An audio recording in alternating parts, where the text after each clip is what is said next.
Good morning, Copers. Hey, y'all. How you guys doing? I'm back. Back from my week off, ready to rock. We got a lot of stuff to go over today, as you may imagine, a lot of stuff to talk about. So we're going to just kind of get right into it. I'm not going to do a big vacation recap. There's really not that much to tell. But it was all right. It was all right. Sometimes sometimes vacations can be stressful when you try to do stuff with the kids. You think you're gonna get some quality family time, and at the end of it, you're like, nigga, it would have been less stressful to just do my job, nigga. But hey, it's good to try. Anyway, there was something that had happened last week, right? Like this was a story that had started right as I was leaving on like Saturday or whatever. And it's kind of died down now. I didn't see it. It looked like it might turn into a big story, but it hasn't really. Mr. Bliss Chilling sent $3. Welcome back, homie. Also, ever tried a 3-day water fast? Just did one and I now feel prime. Dude, I don't know how people do that shit. I've thought about it. I've been tempted to because you hear so many good things. But it's like if I just don't eat much during the day, what happens is usually after I finish my work, I'll go downstairs around like 5:30, 6 o'clock, because we usually have supper around like 6:30. And I'll like sit down or lie on the couch and like scroll Twitter or whatever. And then when it's supper time and I stand up to eat, I'm all like, I get all dizzy and I feel like I'm going to pass out. GM Coopers. Welcome back, LP. Thank you, Sir Thomas Drake, for the $5. So, and I know it's because I didn't eat sent much. $3 flavored electrolytes. Flavored electrolytes? Is that this? Like, I just can't imagine not eating for an entire day. I should try it. I should give it the old college try, but yeah, just get like dizzy and feel like I'm gonna pass out and shit when I'm undernourished. Anyway, the story that I want to talk about is the influencables story, and I thought I had some stuff saved in my bookmarks, but I don't. So I'll just go from memory here. So there was influencers were pushing this campaign last weekend about how the government wanted to make it so you couldn't buy soda with your SNAP, which is like food stamps. They were saying we're not gonna they're saying that all these fat people on welfare, we're not gonna let you buy soda anymore with your welfare.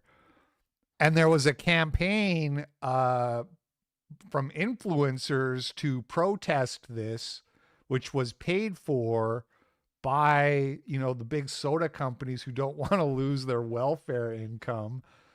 And it's all funneled through this company called Influencables, which I had signed with last December, like 4 months ago. This guy messaged me on Twitter and was like, "Hey man, I work for this company. You got a great account. We'd love to work with you, blah, blah, blah." I talked to this guy on the phone for like 20, 30 minutes, just rapport building. We had a good rapport, just talking about like whatever, like living in Olympia and going to church and shit like that.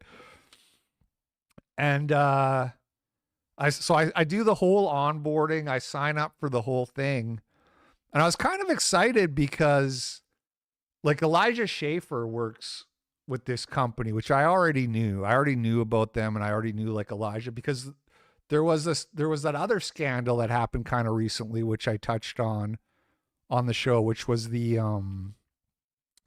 Oppenheimer movie from Angel Studios, which is the same studio that made The Sound of Freedom. They push their movies through influencables. They promote their movies that way.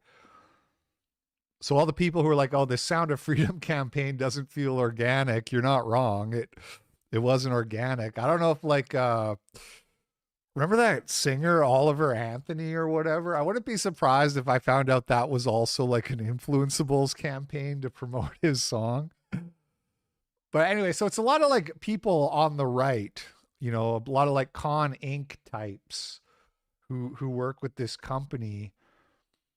But I talked to Elijah after talking to the guys, like, hey man, like you know, do you like working with these guys? Like, what's the deal? And he was like, oh yeah, I make like good money. He kind of gave me like a rough estimate of what he makes every year working with them. And it was like a substantial amount. So I was like, oh, sweet. This is cool. And, you know, and they say to you, they're like, you don't have to do any campaigns you don't want to do.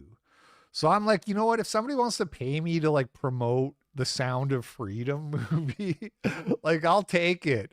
I don't really have a problem with that. So I thought, okay, this is a good deal. Anyway, months go by. I never get any offers. And I just sort of assume like, oh, I know what happened. This guy hired me. And then he went to like his, you know, his boss or his co-workers and he said, hey, I just signed this guy, Hypocrite. And they were all like, no, you didn't. That dude's a Nazi. We're not working with him. I don't know how Elijah Schaefer gets away with it. I don't think I say anything that is really more extreme than what Elijah says. Maybe a little bit edgier sometimes, but not really. Anyway, I texted the guy like a month ago and I was like, hey, like I finished the sign up, the onboarding, what now? And he was like, just keep waiting. And then after this soda thing happened, I texted him again and I was like, hey, how come Big Soda didn't offer, how come I didn't get an offer to shill for Big Soda? And he never even responded now. He's just ghosting me now, this guy, after I spent a 20-minute phone call with him talking about our fucking kids and shit like that. That's how it is in this business. Anyway, I don't really have anything else to add to that. Just that, like, yeah, those people are taking money to promote shit that should go against their values. There's not a constitutional right to buy soda with welfare money.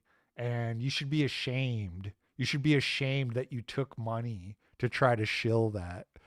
But I don't really follow any of those people to begin with other than Elijah, who he didn't do that campaign for what it's worth. He turned it down. Anyway, what else? Some of these stories are kind of old, but it's just because I wasn't here last week, so I didn't get to talk to him. I wanted to talk about this Ashton Hall guy who went super mega viral last week with his routine videos. He posts his morning routine, his evening routine. This is from his Twitter account where he has 50,000 followers. This has 8 million views, but somebody else had reposted this morning routine and it got like 400 million views. And I saw a lot of people saying stuff that was kind of different from my reaction or my take. So I just wanted to give my 2 cents on it, but for anybody who somehow missed it, if you're not on Twitter or whatever, I'll show you a little bit and then I'll give you my 2 cents.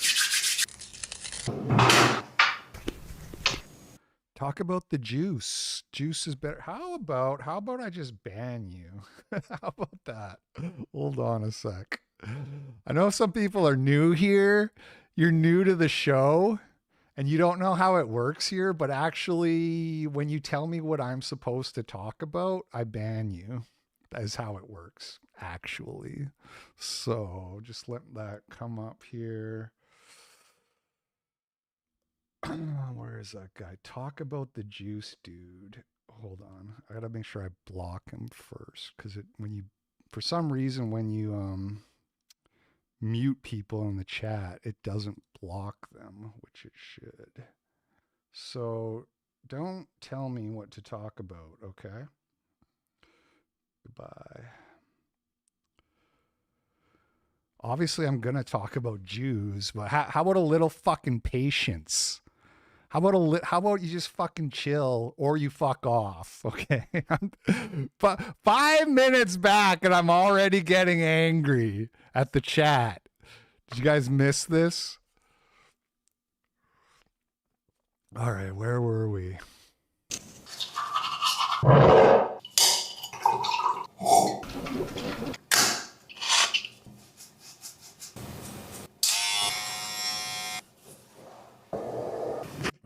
Actually, hold on. So he has the mouth tape on in the first frame here.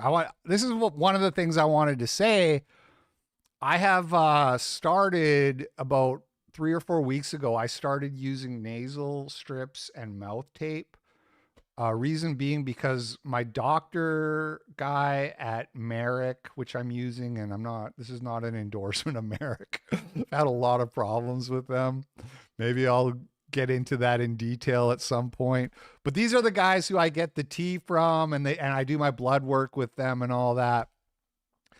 And the doctor, who has been pretty good for what it's worth, he said, like, do you snore? And I don't know where he got that from the blood work. I just know they do like really in-depth blood work there. And so he saw somehow by looking at my blood work, he saw that I wasn't like getting enough oxygen to my brain when I sleep. And I don't snore for what it's worth. And I double checked that with Alice. Like, do I snore? And she's like, no. So I don't snore, but I am kind of a mouth breather. Sad to say. Not my proudest thing to say, but I'm kind of a mouth breather. So when I sleep, I'm just breathing through my mouth the whole time, I'm sure. And you don't get as much oxygen. So he said you should start using nasal strips. And then my wife said, when I said that to her, I was like, hey, I need some nasal strips. She said, okay, I'll get you the mouth tape too. And I was like, mouth tape? I'm going to fucking suffocate. Are you fucking crazy? I'm not taping my mouth shut while I'm unconscious. Are you crazy? I'm going to fucking die. But I decided to try it, and it actually does work fine. The thing is the nasal strips make it so much easier to breathe through your nose.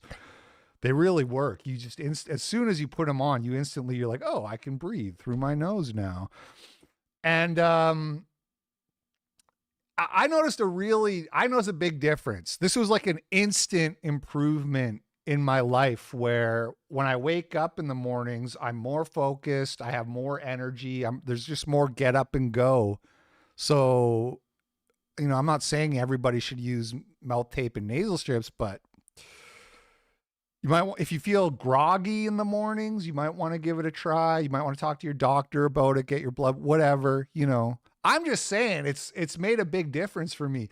And I shared that on Twitter the other day and it got like 500,000 impressions for some reason. It's so weird, the things that do numbers on Twitter, but it's just funny because it's this kind of thing that has like made my life better. So I thought, oh, well, I know it looks goofy. You're looking at this guy here, his mouth's taped up.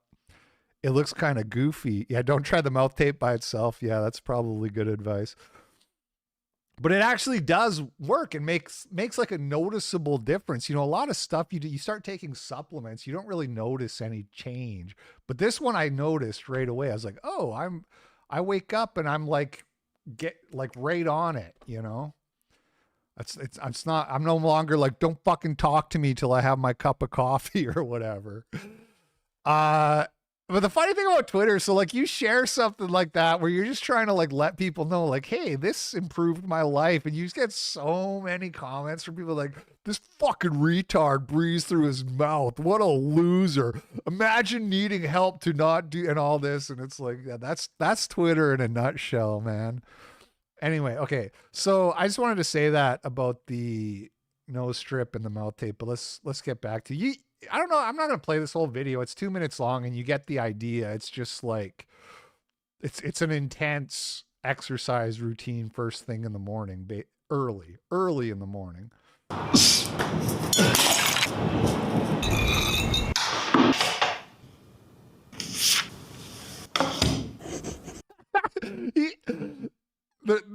I think he must do this intentionally too. Speaking of coffee, do you need more? I kind of do. I feel bad though, because it's kind of expensive, isn't it? My wife she bought like a gourmet little bag of coffee and it was $15. And when she told me it was $15, I was like, holy fuck.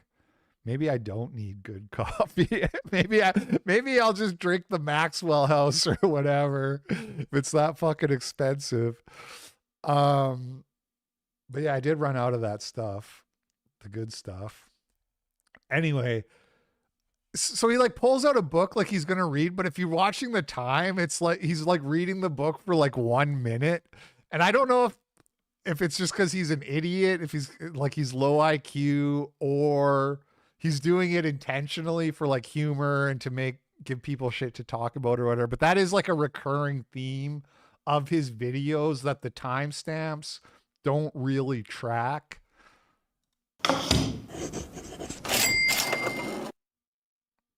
I get it for free. I only pay for the shipping labels. Oh, well, shit, nigga. Yeah, I do need some more of that coffee. Yeah. What is it called? The Central Saloon? Something like that. I wore the shirt. Sir Thomas Drake sent me a shirt too from this place, and I wore it to the gym, and it's got like a big skull, and the manager lady at the Planet Fitness was kind of giving me a look like, hey man, what's with the Nazi attire? You know, and I'm like, hey man, it's like a Seattle coffee shop. What the fuck? Preaching about the arrival of Christ. I have not finished camp. I'm a very slow reader. I'm on page like 67 out of about 100. So I'm getting there.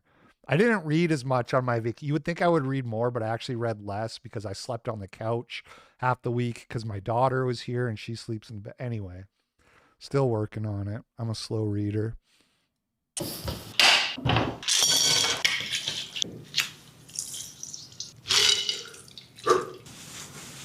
Thank you.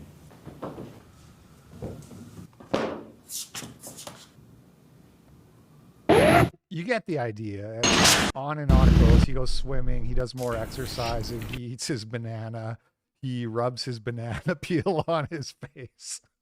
Again, I think this guy is kind of a social media genius, to be honest. I think he does shit like this because he just knows that it's going to get people talking. Anyway, that's the video. People had like strong negative reaction to this. One thing I saw a lot of people saying was he's Patrick Bateman, you know, that kind of thing. Like, this is so soulless. Like, this guy lives like a soulless life, which I get the sort of the Patrick Bateman comparison, but I wasn't really what I don't like.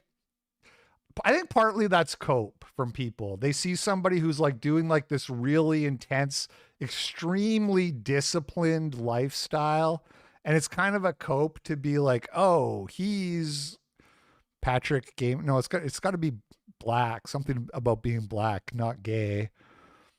What's I don't know. we'll work on that. We'll come back to that.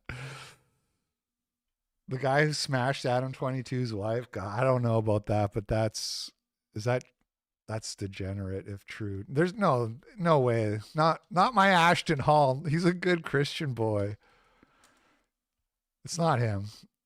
You're mistaken. Which is what I was going to say, because, like, you know, the whole, like, oh, he's Patrick Chimpman. I think we can do better. Dindu Man, we're getting there. Blate Man, Patrice Bateman. Anyway, like the idea that, oh, this guy probably has like dead women in his freezer or whatever. I get that's like a funny internet thing, but when I watched this video, my sincere reaction. Mr. Bliss Chillin sent $3 Black Drake Bateman. Yeah, I don't know. They're just not that funny. There's got to be a funny one, but thank you for the $3. I watched this video and I said to myself, you know, everybody's like making fun of this guy and dunking on him and that, but I bet he probably has like a good moral character. I think there's like a, generally speaking, パトリックス・レレブマン。 Oh, it's funnier in the Japanese voice too. Thank you, Appalachia Invictia. That's my favorite one yet. Anyway, I thought, I bet this guy probably has like good moral character. This is probably like the kind of guy that if he was riding the subway and he saw some dude like harassing a woman, he would like intervene and be like, hey man, the lady said she's not interested or whatever. Like, he just strikes me as that kind of guy. Now, a lot of people tried to impugn his character by saying that he was evicted from his apartment where he filmed this video, which apparently is true. He was evicted by the Strata. He is on steroids, obviously. Obviously, he's on steroids, and that's not a sign of like good character. But it's not. I'm kind of neutral on it. I don't think it makes you a bad person. It maybe brings your judgment into question a little bit, but whatever. Yeah, he's obviously on some kind of gear, obviously. Regardless, what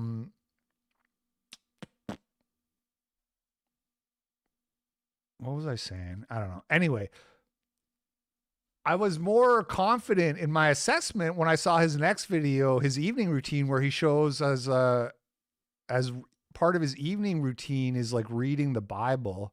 But anyway, like this one's super viral. You have like Slate writing articles like, I survived Ashton Hall's morning routine. Why would anyone do this? Right?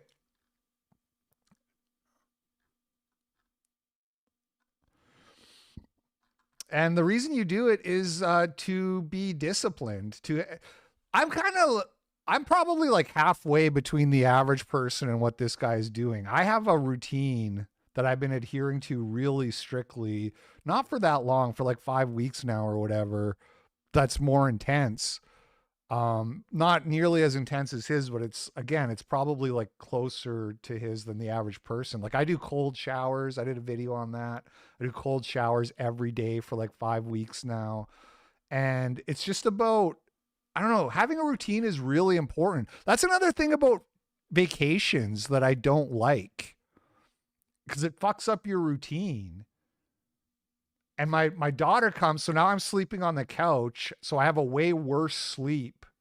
And I'm just sitting there being like, man, I can't wait for this vacation to be over so I can just get back to my routine where it's like I just know what I'm doing. And anyway.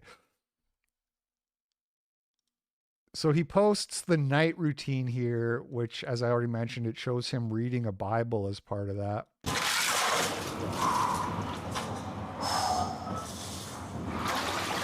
Thank you.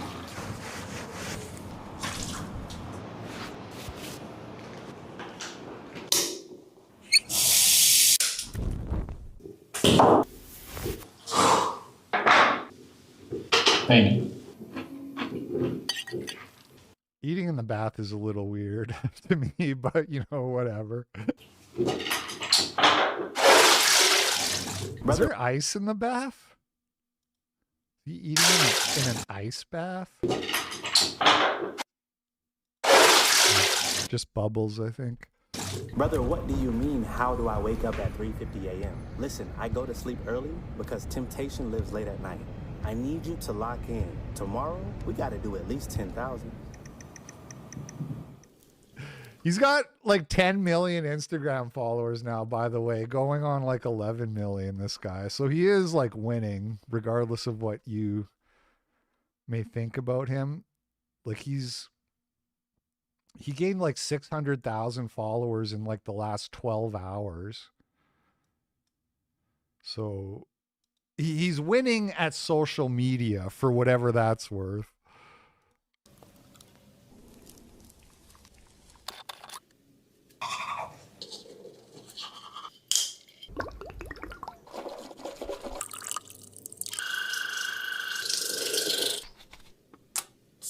Regular toothbrush is crazy, by the way. How do you have money and you're so like into your health and hygiene, but then you don't have an electric toothbrush? That's fucking crazy.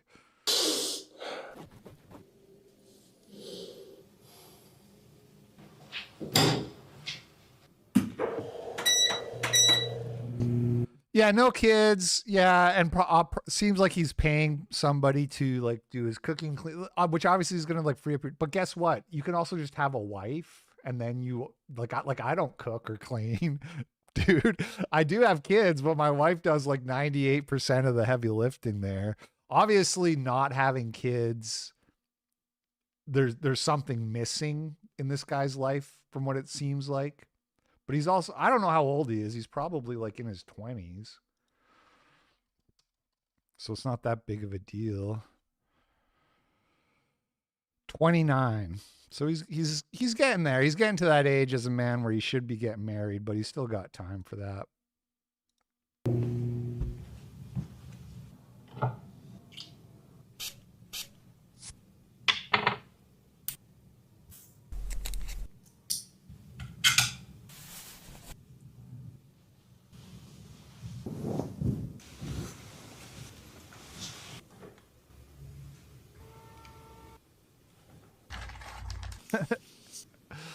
This guy, he's in bed.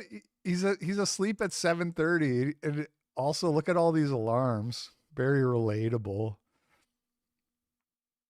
An alarm every minute.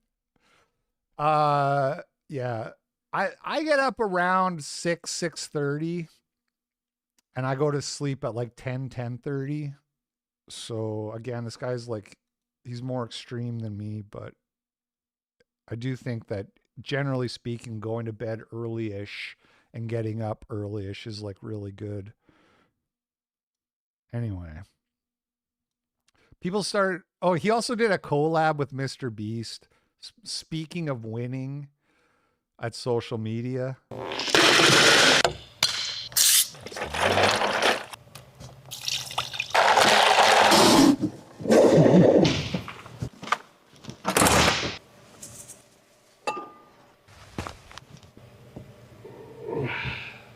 What?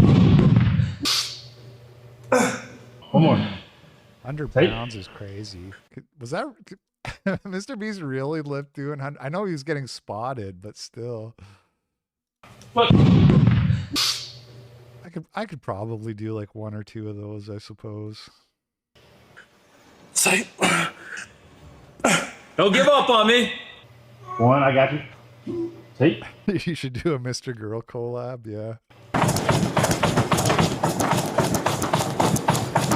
Daily Mind Virus sent $3. Here's a challenge. Say the Lord's Prayer on your knees and then knock out 40 push-ups before anything else.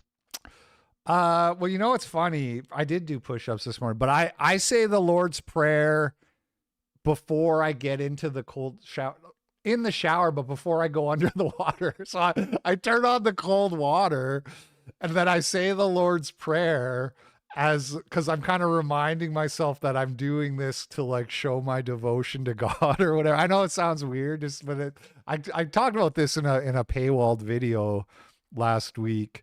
That has helped me maintain the discipline to keep doing it. So yeah.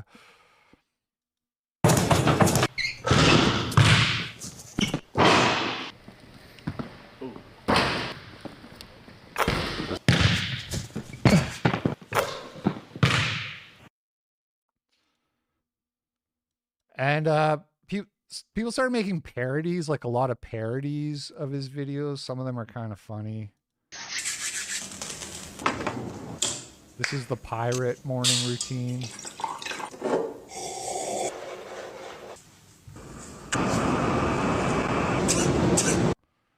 You get the idea. Here's the Indian morning routine.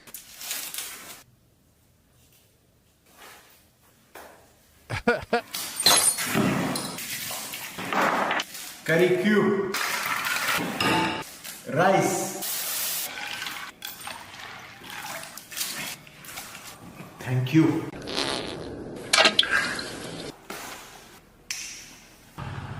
Hello, I'm Robert from the Microsoft. Trust me, I have PhD, pretty huge. Your computer has virus. You need to send me Your computer has virus. $50,000 to fix it immediately.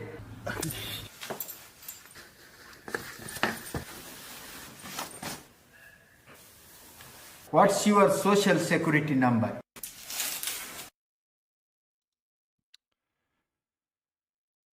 What about helping people with all that time and money? Man, people are so, everyone's a hater. Everyone's a hater. Hey, why don't you do more? I'm not doing it, but why aren't you? You have money. If I had money, I'd be the most charitable, saintly person ever. But I don't have money, so I'm going to sit here and complain about you not being some kind of like charitable saint with your time and money. The shit people do to cope. Welcome to the daily cope. Here's the old lady morning routine.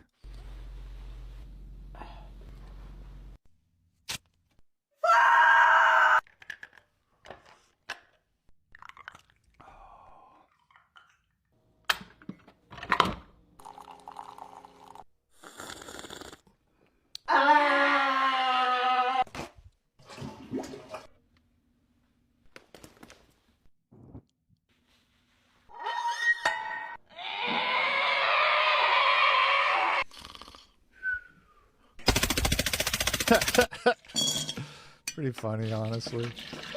Booze. She sticks her face in booze. Good stuff.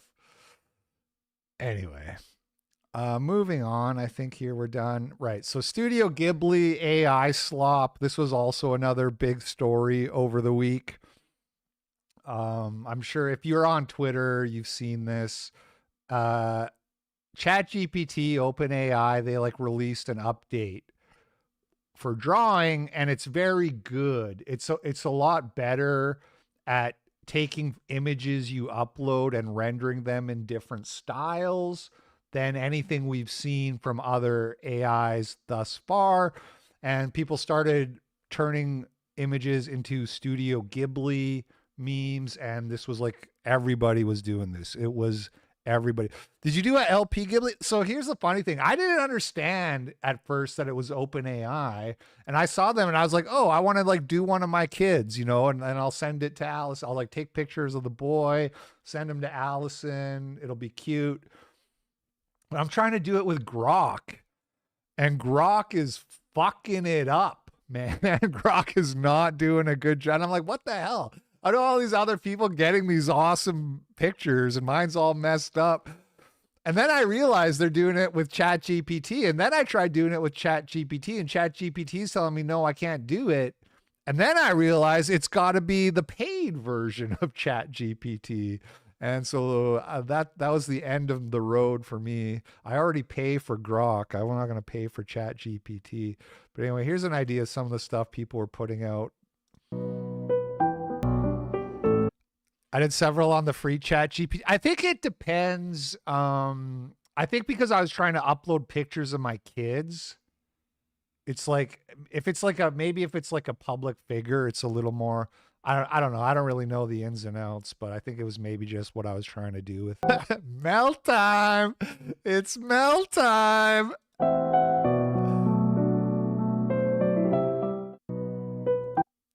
NF has the paid version. Who's that? Nick Fuentes? Yeah, I'm gonna message Nick and ask him to make Studio Ghibli memes for me. The White House even got in on it. They posted this very funny tweet. You got to hand it to them. I'm not like a big fan of like brands and government institutions doing this sort of social media thing, but you have to hand it to them. This one's kind of funny. The fentanyl dealer who got arrested that everybody was already memeing on. Got what I voted for again award. Funny shit. For me to breathe. Tell me how I'm supposed to breathe with no air. For me. You get the idea. I saw like a lot of Nazi Ghibli memes too, like Adolf Hitler renditions and stuff like that. What is this? Aware of the shadows below, in the heart of Brooklyn, beneath an ancient synagogue, a hidden passage was forged. By hands unknown, for reasons untold, above, collides with the world below. From the ashes of history comes a story of courage. Studio Ghibli, a descent into the underworld where loyalty is a lie and trust is a weapon. The tunnels hide more than faith. They guard an empire, and the deeper you go, the darker it gets. Anyway, this trend kicked off like a big, another big discussion about AI and how it's going to ruin the lives of artists, and artists are like obsolete now because of AI. And, I don't really have much to add to that. Honestly, it is what it is. It's kind of sad if you're an artist, but it is what it is. My daughter's an artist, and she's actually really talented for her age. And it does make me kind of sad knowing that she's just kind of born at the wrong time to have that talent. But it is what it is. All right, Kanye West did an interview with DJ Akademiks.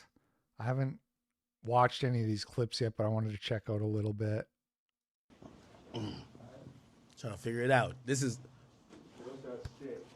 learn to code. Well, AI is also going to be doing the bulk of the coding, so learn to prompt is more like it. Wherever you want, you can sit right here. Yeah. What do you think? Okay. So it's like magnetic. So one goes in here. Oh shit! I think it fell. Oh yeah. I see you the bust down chain too, man. Bro, took that Nazi chain.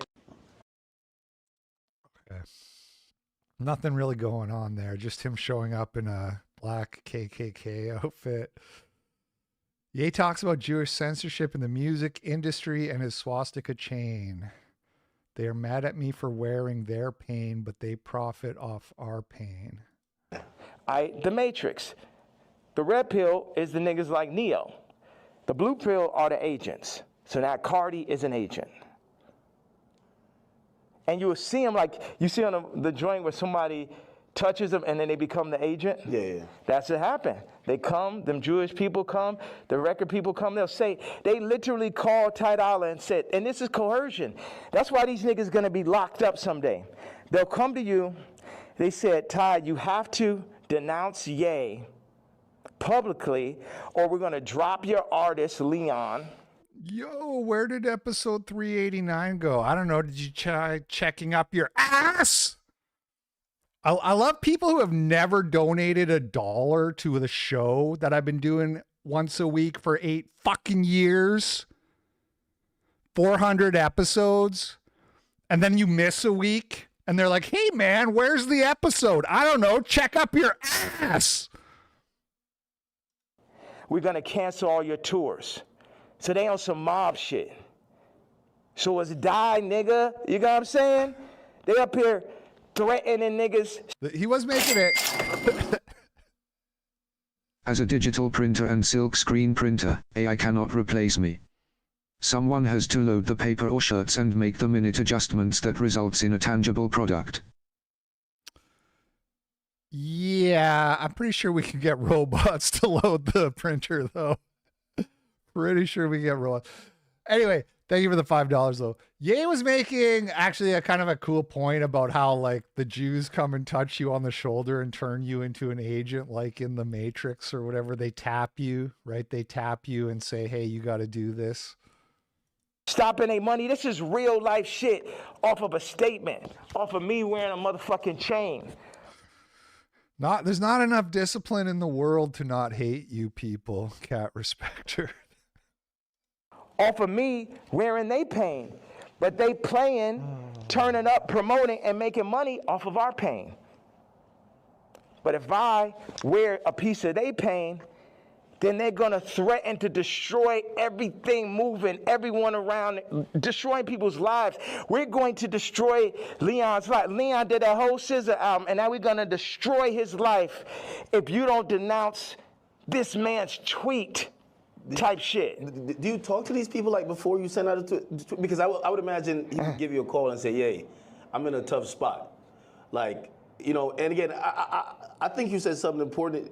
You're not expecting everybody around you to be dick riders and agree with you, but when they speak out against you, you feel like it's either unnecessary or that's a form of betrayal, right? Yeah, like Ty put up the tweet before we landed. He said, "I gotta say something." I said, Anonymous sent $3. I'm not racist. How's the TRT?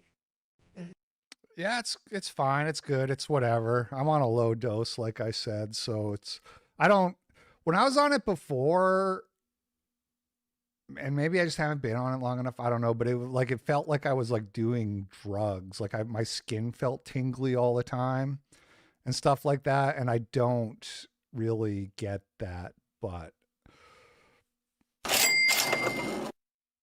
yo. Love your content and God bless you and your family. Community coffee is great. Whoa. Thank you, Cherry J. Thank you so much for the massive super chat. Really appreciate that. But Ye is. We agreed upon that. When I landed, he put up, "I don't condone hate speech." Here you go, a shekel for you. Okay, I'm here to laugh. Hey, man, it's water under the bridge. Because somebody else left a comment on there, like, "Where's the episode?" And I'm like, "Oh, man, I don't recognize you. I don't know you. You're not a supporter. Why are you bugging me?" But thank you for the $5. You letting these niggas put words in your mouth. I 100x'd 137x. Thank you for putting your money where your mouth is. His career. Not one, not two, not 20, 137x'd it. And while I'm on a plane, you put up word by word Jewish vernacular. My thing is we could sit and talk it out. 107. I did 1750 milligrams a week. Dude, that's just steroids at that. What? Was that supposed to be like 175 a week? Bro, that's crazy. I'm doing 120. What? Enjoy the show. What is going on today? Yo, Chinaman flew with the 200. Thank you, man. It's we already hit this week's goal from the rollover. I actually had a good week. I had a really good week there before I left. But thank you so much. Wow.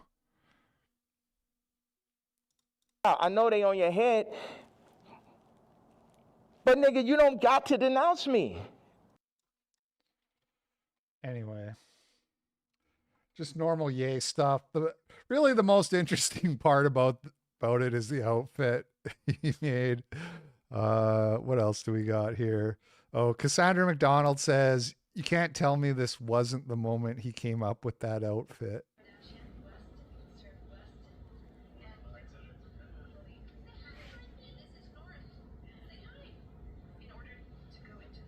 Who is this guy?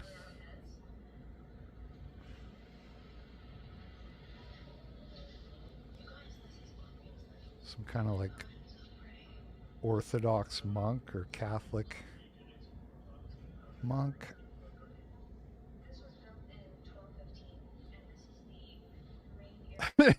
He's looking at the outfit. It is a funny tweet because he's looking at it like, man, this guy's got drip. All right, what else do we got here? Ben Shapiro crying about Ye and Nick Fuentes. This all in the same week that he posted a video alongside Nick Fuentes, who is definitely for sure not a Fed. Allegedly. Ye introduced him as his... I had the testosterone. What was your level? Like, what was your level at? When I was on it before, I haven't got checked yet since I started this time, but I had to come back at like 1200 nanoliters.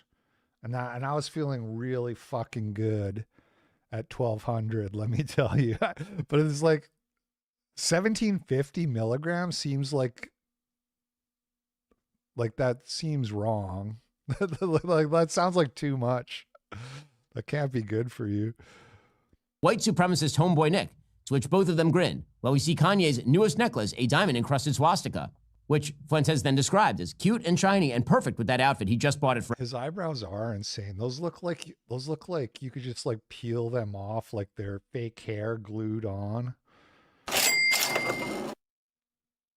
I don't have anything to say today, but I'll join in the money train too. My heart goes out to you /O.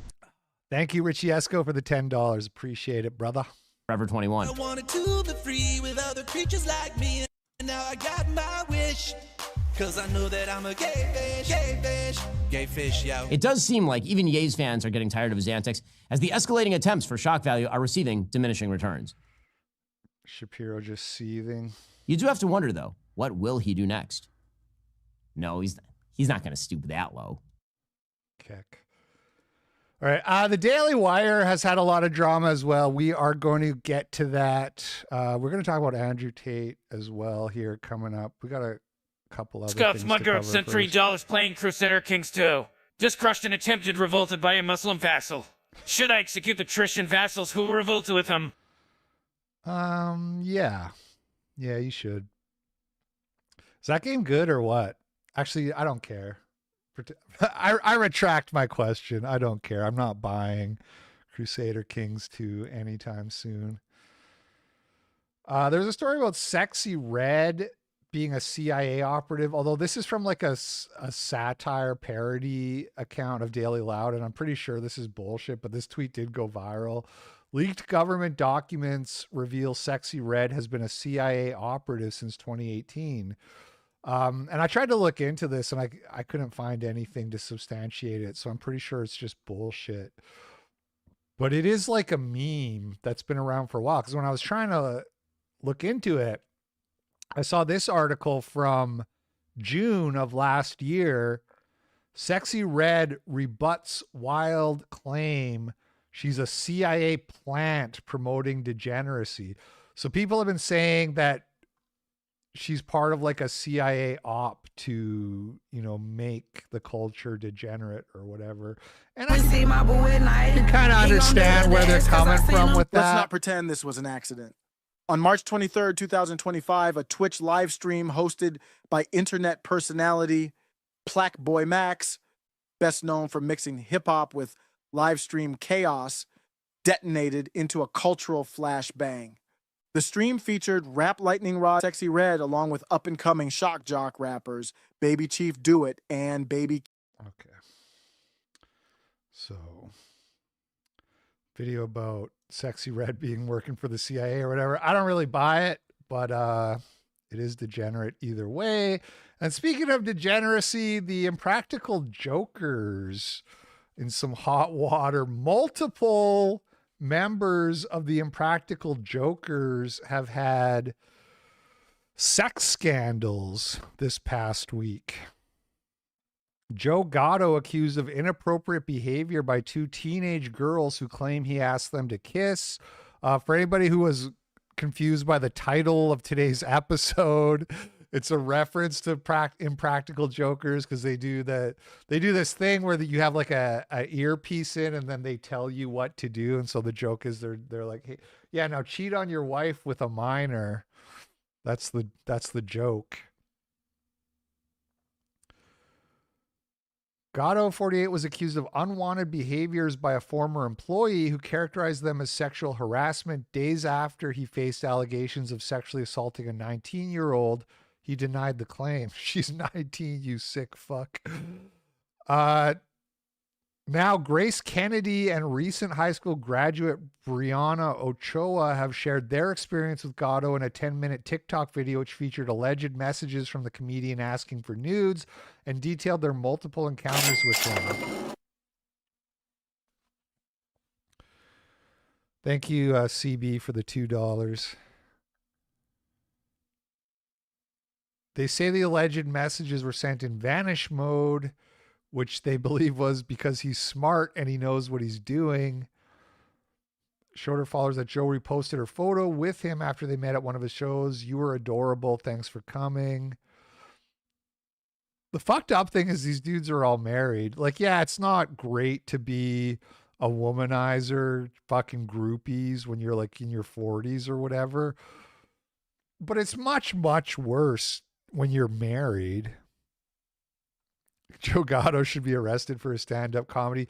He has checked himself into like a rehab in the wake of this, which is basically, you know, that's basically a kind of admission.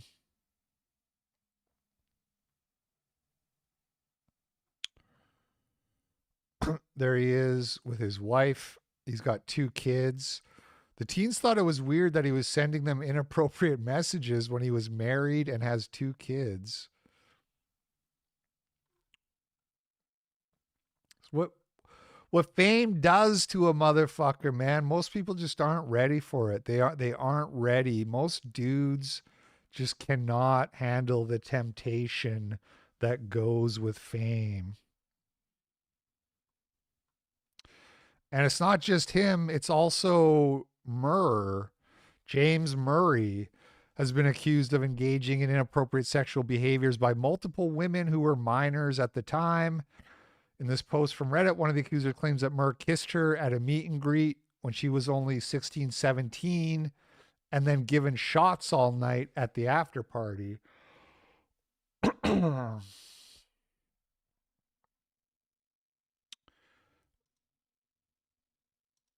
I'm not going to read all this. You get the idea.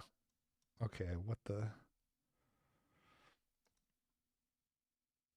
But what I thought was interesting was how many people have been like defending this stuff. And same with Andrew Tate, who we're going to get to in a second.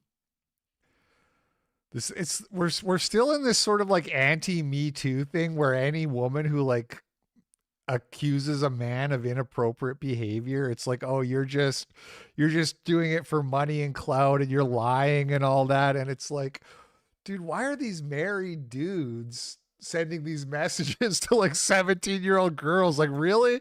We can't say that's kind of fucked up and that you probably shouldn't do that. So now it's Murr. It's beginning to look a lot like a scam. So is it Joe or Murr? Well, it's both. That's...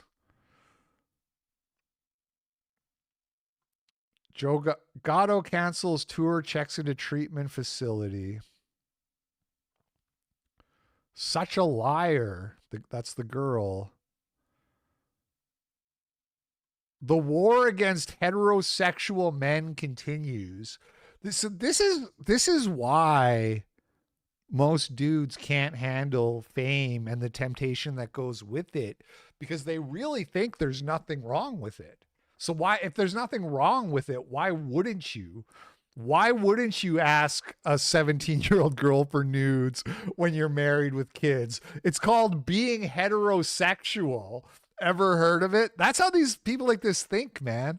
The war against heterosexual men continues.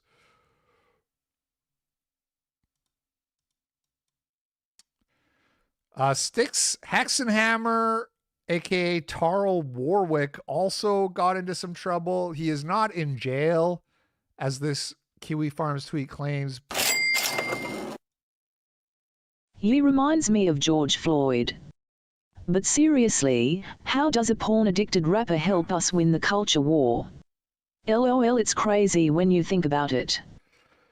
Yeah, I mean, well, hey, man, Ye was way cooler when he was on his religious arc and his anti-porn arc, and he was talking about how, if you remember, he had like that viral clip years ago where he was like, if you watch porn, you're a pedophile, basically, or something like that. I miss that Ye. That was my preferred Ye, was that guy. Thank you for the $5.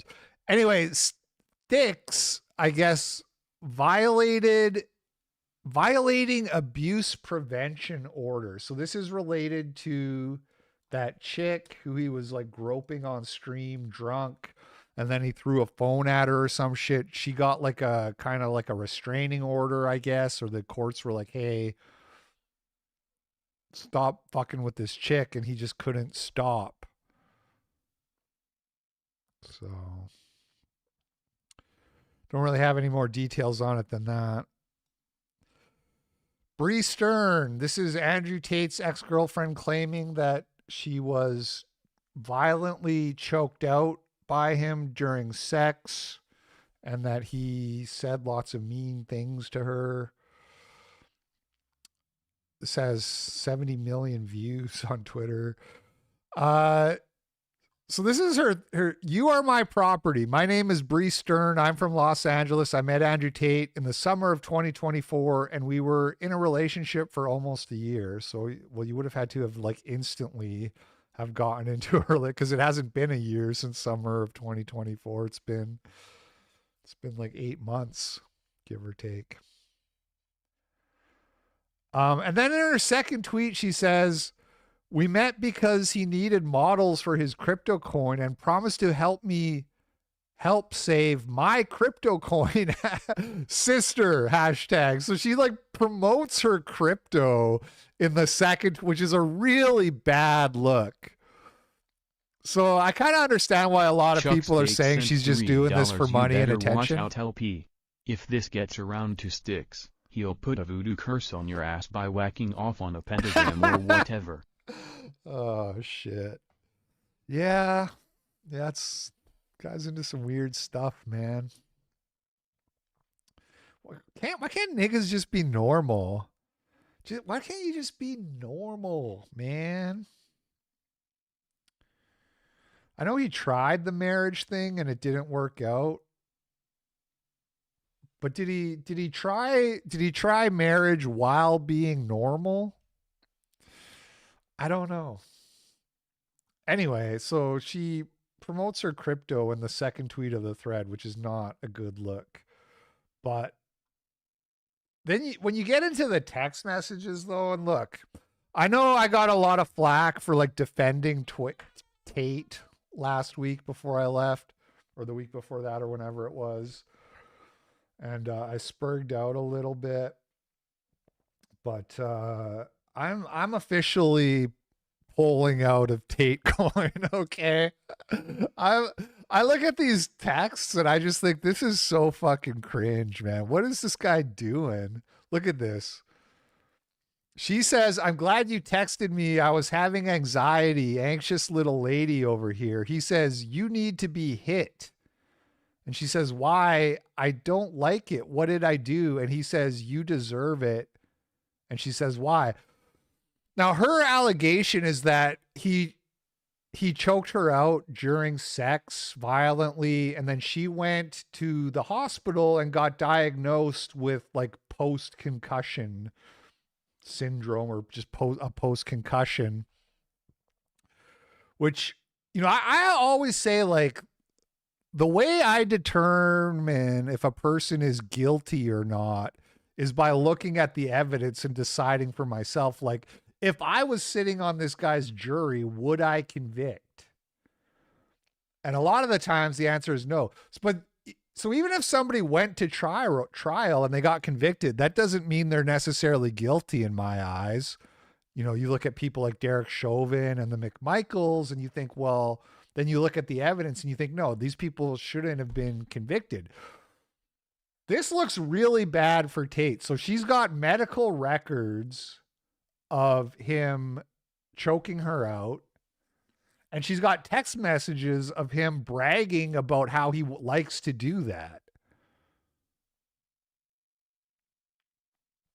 No context text messages are low. Well, I have seen Tate claim that these messages are out of context. And so look, maybe there's more to the story that could convince me otherwise, that she really is just opportunistically trying to fuck him over or whatever. But here's the thing, man. Even if that's true, even if this is like best case scenario for Tate, where all of this edgelord shit, look at this. If you're mine, why wouldn't I be able to hit you? Okay. And then she says, you scared me with what you said. And he says, are you scared of me? And she says, Physical violence for me is a huge no. I don't even like when you hit me during sex. It scares me. I want an update. What happens next? She says, why are you being mean in other chat? And then he says, because I want to beat the fuck out of you. You will give me a child this year, bitch. Why do you want to beat me? It's 12:30 a.m. I'm in the room. I sleep soon. What's the point in having you if I don't beat you and impregnate you? You should be thankful. So, I mean, look, even if this is like, what's the best case scenario? This is like role play and he doesn't really beat her and that. Based LP. It takes an honest man to admit mistakes. We don't need black rapper and of Muslims. Right on, brother. Were the white people at it? Yeah. LOL, let's go. Yeah, how about we just act white for a little while? Everyone, even the nons. How about we all just act white for a while? Anyway, what the fuck are these? Like, even if this was like out of context and tongue in cheek and he's not really like controlling and violent and whatever. What the fuck are you doing, man? I talked to Tate 5 years ago and I was like, dude, if you keep messing with these women, you're going to get a charge. And then he gets a charge. Actually, multiple charges. He's charged in Romania and the UK. And now he's like working on getting charged in America. Chuck Steak sent $3 Tate GF. Do you want anything from the store, sweetie? Tate, I will beat you to a pulp. So it's like, what are you doing, man? You expect me to feel sorry for you if you get locked up over this shit? You're acting like a retard. And it's cringe. It's fucking cringe. You will give me a child this year, bitch. I see stuff like this. I'm so glad I have a woman that I love. It's like a great source of strength, and it protects you from all these kinds of problems too when you really love someone. But like, I understand, okay, that young men look at Andrew Tate and they look at stuff like this, where he's got hot women and nice cars and lots of money and lots of followers, and it seems like the ultimate life. I kind of get that. I get why a young guy would look at that and be like, damn, must be nice. But I can't relate to like looking at these messages and thinking, man, I wish I could talk to women this way. I wish I could be like, I'm going to beat you, you stupid bitch. And then they still stay with me. Like, that's so hot. That's so cool. Is it? Is it really cool? So there's like two possible reasons why you would do this, right? Number one is you're sexually fucked in the head from like porn, and this gets you off acting this way, which is maybe the more likely explanation here. I talked about this a long time ago. Back in my bachelor days, when I was a womanizer, I was having an affair with a married woman. Well, it wasn't really an affair. She was poly or whatever. Well, we don't need to get into all that. Her husband was actually a pretty cool guy. I met him. Doesn't matter. But yeah, I was the bull. Okay, what do you want me to say? That's all irrelevant. Point is, I was hooking up with this woman, and she was into this like freaky shit where she would want me to choke her and spank her and all that kind of stuff. And I remember like choking her during sex and feeling weird about it. Like weird in the sense of like, it's kind of hot, but I feels kind of wrong as well. You know what I mean? Didn't you have an illegitimate kid before this wife? Yeah. What's your point? What's your point? Yes, I did. What is your point? Oh, so morals So LP made a mistake, so fuck having morals and ethics then? Like, what is your point? Anyway, I backed off of that after dipping my toe in the water, right? Because I understood, even if there was maybe an appeal to this or a pleasurable aspect to it, I understood that going down that road is like a one-way trip. These guys who call you gay and a wife guy for having a loving relationship think that all stable marriages are like Andrew Tate's relationships to his concubines. I mean, I don't know about all of those guys, but I think there is some truth to that. I think there's some truth to that. yeah, I did change. Look, man, people can change. That's also part of the reason why I haven't been that hard on Tate, because he's not that old, but he's getting older and he's still acting like a teenager. Thank you for the $5, by the way. So what I was saying is, when you go down that road, that's a one-way street. There's no coming back from that. You don't get to the point. Andrew Tate sent $3 who brookies would understand what it means to be a top G. Really cuss only, you know, but get you having betas. Betas. Thank you, Andrew Tate, for the $3. You don't get to the point where you're like breaking out the whips and the chains and the latex suits and the wooden paddles and the handcuffs and choking and slapping and getting like blood on your back from you don't go there and then say, you know what, I'm just going to go back to having like vanilla sex. There's no coming back from that once you go down that road. So I think that's maybe why he's like this, because he just gets off on just being like, I'm going to beat the fuck out of you. And instead of her being like, oh, you can't talk to me that way, they just take it. And that makes him feel good, I guess. That's fucked up. That's weird. That's porn brain. That's not well adjusted. It's not good. And then the only other possible explanation I could come up with for why he would talk like this, and this one's even worse, to be honest, this is even worse look for him if this was the truth, is because he wants the messages to be leaked because he thinks it makes him look cool, which is even more cringe.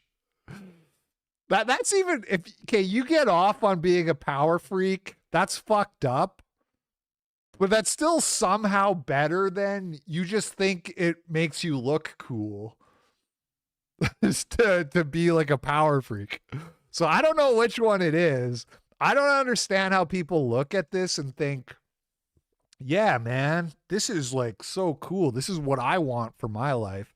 And going back to the super chat about the people who call me gay and all that, that was, and it's unfortunate I never got to have the debate with Nick, but that was really something I was going to bring up with him, which is like, you guys have this insane concept of how like you need to like mog your wife every day and beat her into submission every day. Otherwise she won't respect you and she'll leave you.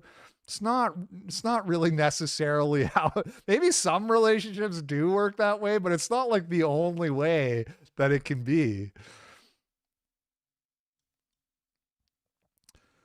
Now, she filed a lawsuit. As I understand, my understanding is she also reported this to the police.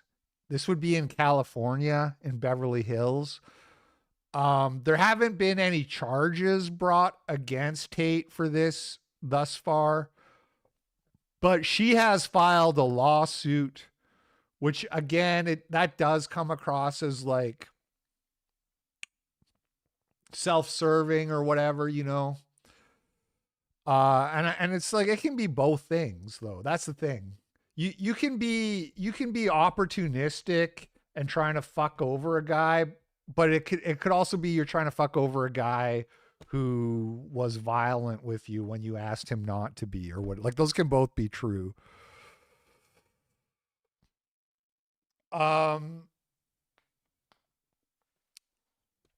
Also, last thing I'll say about this, the fact that she's suing him, obviously anyone can file a lawsuit. There's a big difference between filing a lawsuit and winning a lawsuit. But let's just say, for the sake of argument, that she does win and gets millions of dollars. This just goes to show that the whole, Big fan. God bless. Hey, thank you, Philip Peisler. Appreciate that a lot. And thank you, everybody. Crazy amount of support today. I'm going to be doing call-in shows for the next 3 months at this rate, but I appreciate it.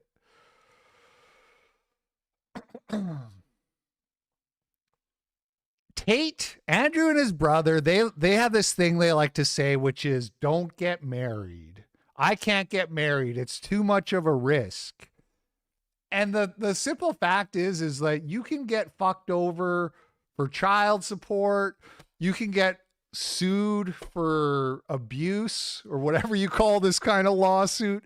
You can get possibly taken to court for alimony if you're in a common law situation. I don't know about Romania. I don't know if they have like common law in Romania, but like in the UK, if you are financially supporting a woman for like a year, that could be enough for her to take you to court and say, this guy needs to keep supporting me for like the next 10 years or however. I don't know how long alimony is supposed to last for, but being married doesn't really protect you. Not being married doesn't really protect you. So it's kind of just an excuse to not get married.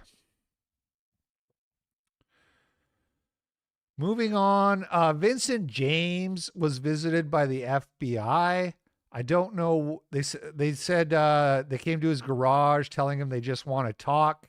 He's posted a video on his Subscribestar, which I'm not subscribed to his Subscribestar, so I don't really have any more info on that, but it is a noteworthy thing to be aware of. White men in the UK to face tougher sentencing from Tuesday. So they passed this legislation. We touched on this briefly last week, where they're basically going to say, like, if you're a white male, you go to jail, which we all know it's already been that way in the UK because the judges are all fucking insane over there. And unless you're a pedo, if you're a white male but you're a pedo, they'll let you walk probably. But if you're a white male and you posted about how you don't like immigration, hope you're in good shape so you don't get raped in jail, because that's where you're going. But they've been doing this for a while, but they've made it official. They've put it like officially on the books that it's like a 2-tier sentencing system, which they have in Canada. They've had that for a long time. It's officially like on the books in Canada that Native Americans get less harsh sentences than everybody else. And it's been kind of a disaster there. When is the next Mahler debate? Thank you for the $10. Man, amazing support today and a lot of it coming through YouTube, which is sort of a new development, but thank you for that. I don't know, man. I don't know. I might just ask him to do a Q&A, which I know is less exciting, but I'm kind of out of debate ideas. So I don't really know what to do. I know people want to do some people have been messaging me like, get him to do an evolution debate with Redeemed Zoomer. Some guy keeps messaging me that on Twitter because Redeemed Zoomer is like a Christian who believes in evolution. And then I don't know, man. I don't know. Not really that interesting to me. Yeah, Jay Dyer doesn't want to do it, but maybe I can work on him gently. Maybe I can gently nudge Jay Dyer. Jay Dyer, by the way, he debated Dasha, whatever, the red scare girl about Christianity. So I'm probably going to watch that on Friday because Friday is like $5 media day. And I like to just like put on a longer video and just kind of go on cruise control. Well, so that's my plan for Friday this week, is to check out Jay Dyer and Dasha. What was her last name? I don't know. Dasha Eats on Twitter. Mr. Girl. Yeah. Anyway, back to the UK. Well, look, I'm disappointed in this response, and the Lord Chancellor is obviously continuing to engage on this, and we're considering our response. And, you know, all options are on the table, but I am disappointed at this outcome, and now we'll have to consider what we do as a result. Well, let's cross live to our political editor, Christopher Hope. Now, it seems to me, Chopper, that the politicians want the Sentencing Council to change their direction here, but they're not willing to legislate to do so. They're in a bit of a war of words here. Yes, they are. And hi, Charlie. Hi, Nana. Welcome to Huddersfield, where it's pretty cold up here. I've been talking to the Prime Minister moments ago. So, like, basically this legislation, from what I gathered there, it got locked in maybe under the previous government, but it takes like a long time to take effect. So now it's going into effect, but Keir Starmer doesn't like it. He's not a fan, but he's also, they haven't taken the steps to reverse it yet. That's what I gathered from what they just said.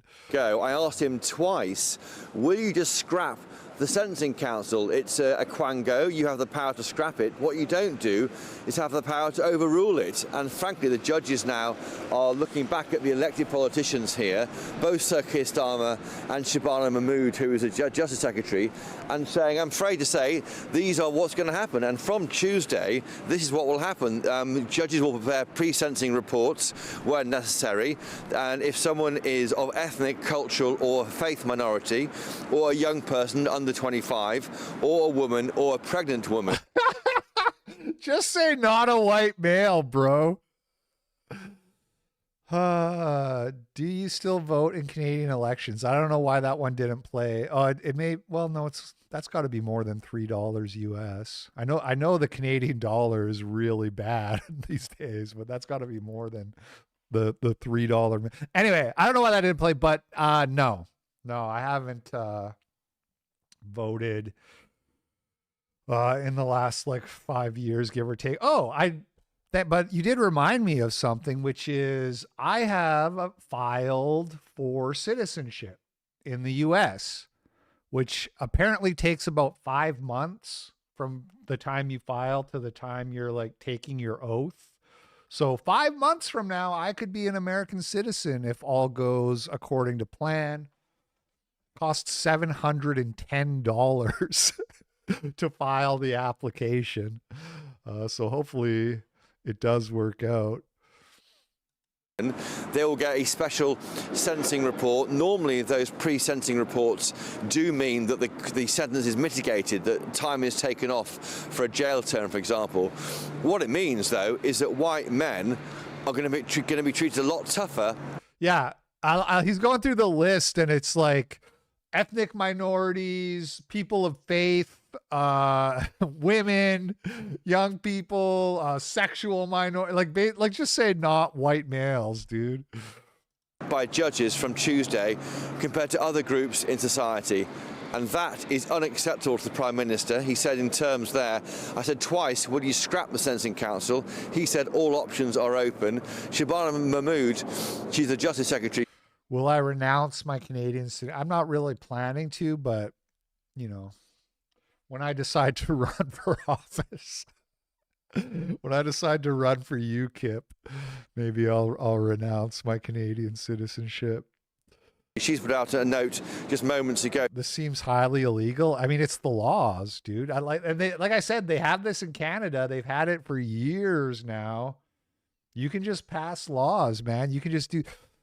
You got to understand the UK and that say this seems illegal. That's like an American mentality that goes with the Constitution, where you're like, hey, the Constitution doesn't let you do that. Other countries, they don't really have that, and they can pretty much pass just about whatever laws they want.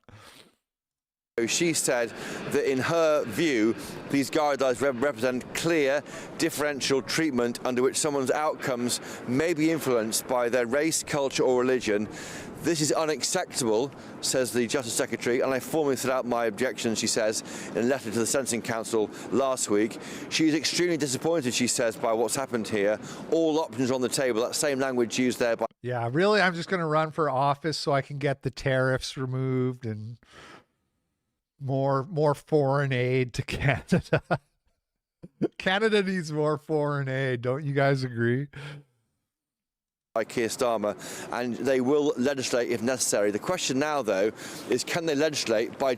Canada's system is like consent-based morality, but for legislate. That's pretty accurate, I have to say. Tuesday, the answer surely is not. It will take months and months, and in that period, there'll be a lot of uncertainty, I think, for white men in front of the judges. As I said, it already was bad, especially if you're going up there for thought crimes. So just kind of making it official what was already happening. America's plummeting marriage rate explained in one brutally annoying rant.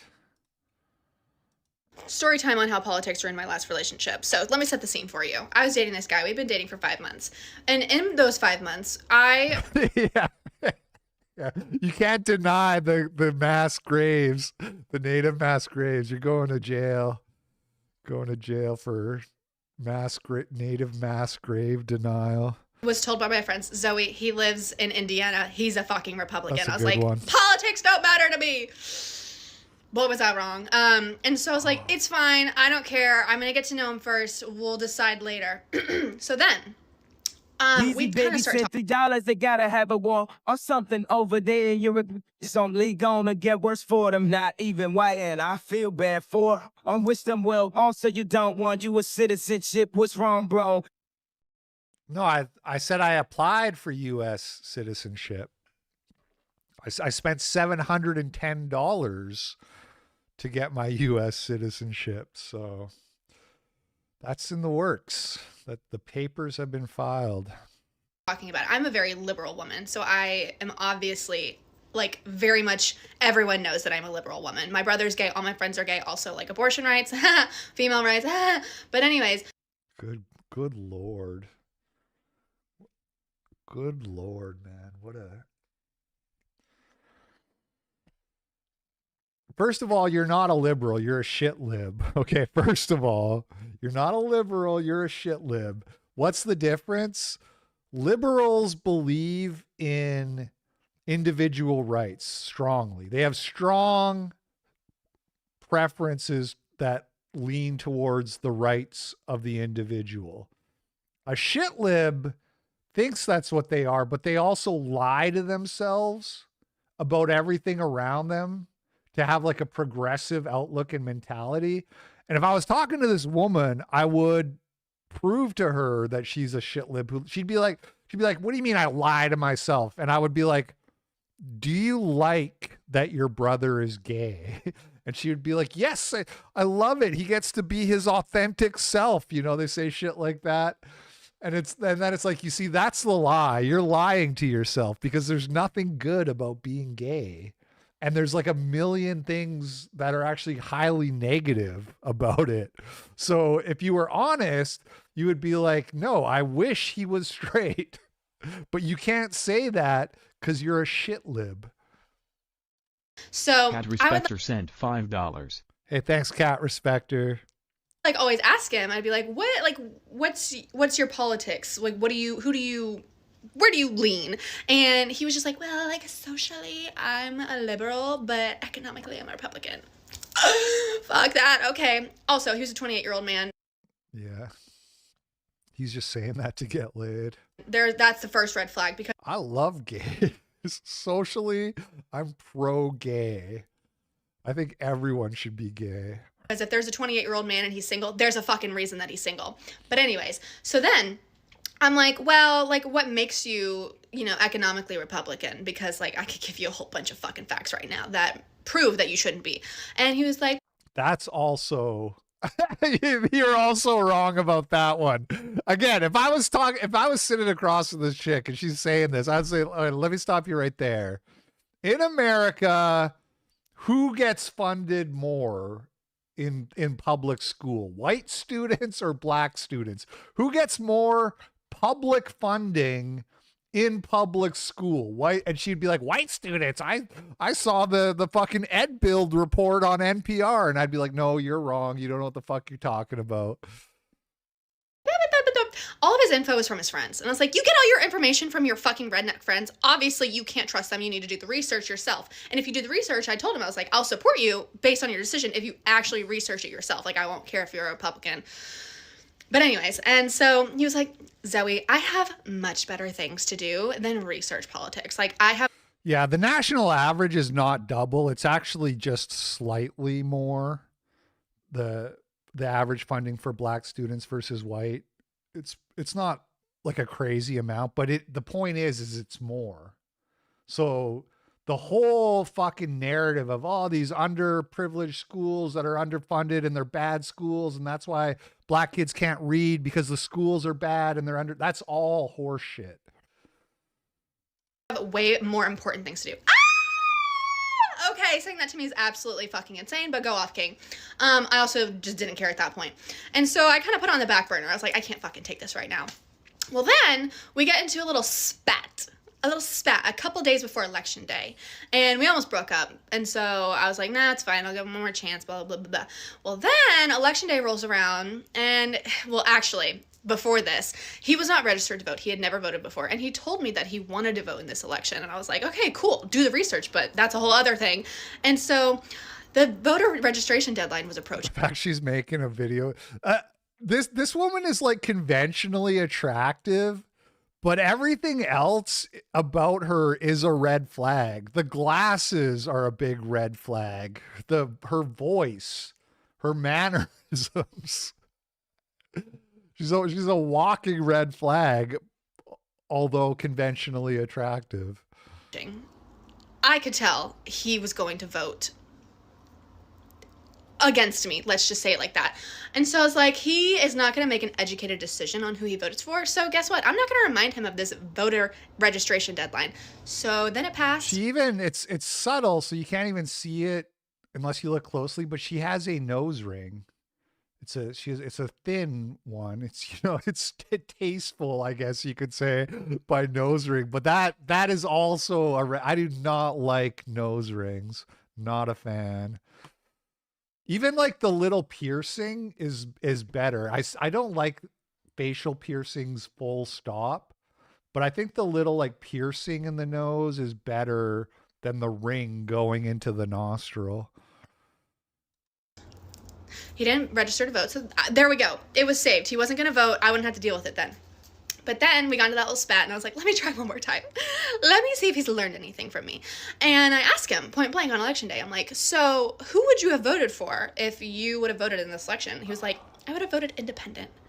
And I was like, do you know that how harmful and basically wasteful that... God, this is the longhouse. This is the HR rule, like just the way she talks, like she's talking like she's a fucking kindergarten teacher talking to a kid who just stole somebody else's cookie. It's so fucking irritating and patronizing to talk to people that way. Yeah, so condescending. Exactly. Is. And also, like, check your privilege by saying you're going to vote independently. And he was like, wow, Zoe, I cannot believe that you think my vote would have been a waste. Shut the fuck up, because it is a waste. Look at fucking Philadelphia. All those independent voters could have put us over the edge and could have helped Kamala win. That's another story. And so I was like trying to tell him, I was like, listen, that's harmful. You have to make a decision, because the way that our voting works, like the two-party system, is a fucking joke. You have to pick a side. The independent party never has a chance. So you have to pick a side. And we got into a huge argument about it. And I was like, you know what? Fuck this. This is my last straw. Again, I'm a very liberal woman. I have to... Broke up with her boyfriend because he wanted to vote independent. And he didn't vote, but he's just like, I would have. If I could have been asked to register, I would have voted independent. She's like, that's it. That's the last straw. But she claims she would be okay with him being a Republican. I don't know, man. I kind of doubt it. Date someone that is on the same page as me, because I can't disagree with someone on something that is so important to me for the rest of my life. I fully respect Republicans. I understand that you want to vote that way, but for me, I don't want to marry you and I don't want to date you. So we ended it. And no regrets. I've been single ever since. It was awesome. It's been awesome. Cool. Good luck. Being single at 28 as a man is not a red flag. Yeah, I don't it's Story time on how politics. It's getting there. Once you're like past 35 as a man, you're not married. It's kind of like, what do or you don't have like not even necessarily married, but like even if you're just like living with a woman and you have kids, like essentially married. It is kind of weird. It is kind of a red flag. Like that's a choice. It's either a choice or you're a failure. Those are kind of the only options, and it's a bad choice, really. So I don't know. All right, getting into politics a little bit. What is this? Oh, speaking of NPR, Doge has started going after NPR a little bit and stuff like this. And this is who is this? Mr. Fallon, Rep. Fallon, grilling the NPR CEO or whoever it is about their bias in their publication. Ms. Kerger, in 2023, when PBS had a program, Washington Week with the Atlanta. Oh, and PBS and NPR. Are they like the same company at this point? PBS and NPR. Hearing. They're two different. What is PBS part of NPR?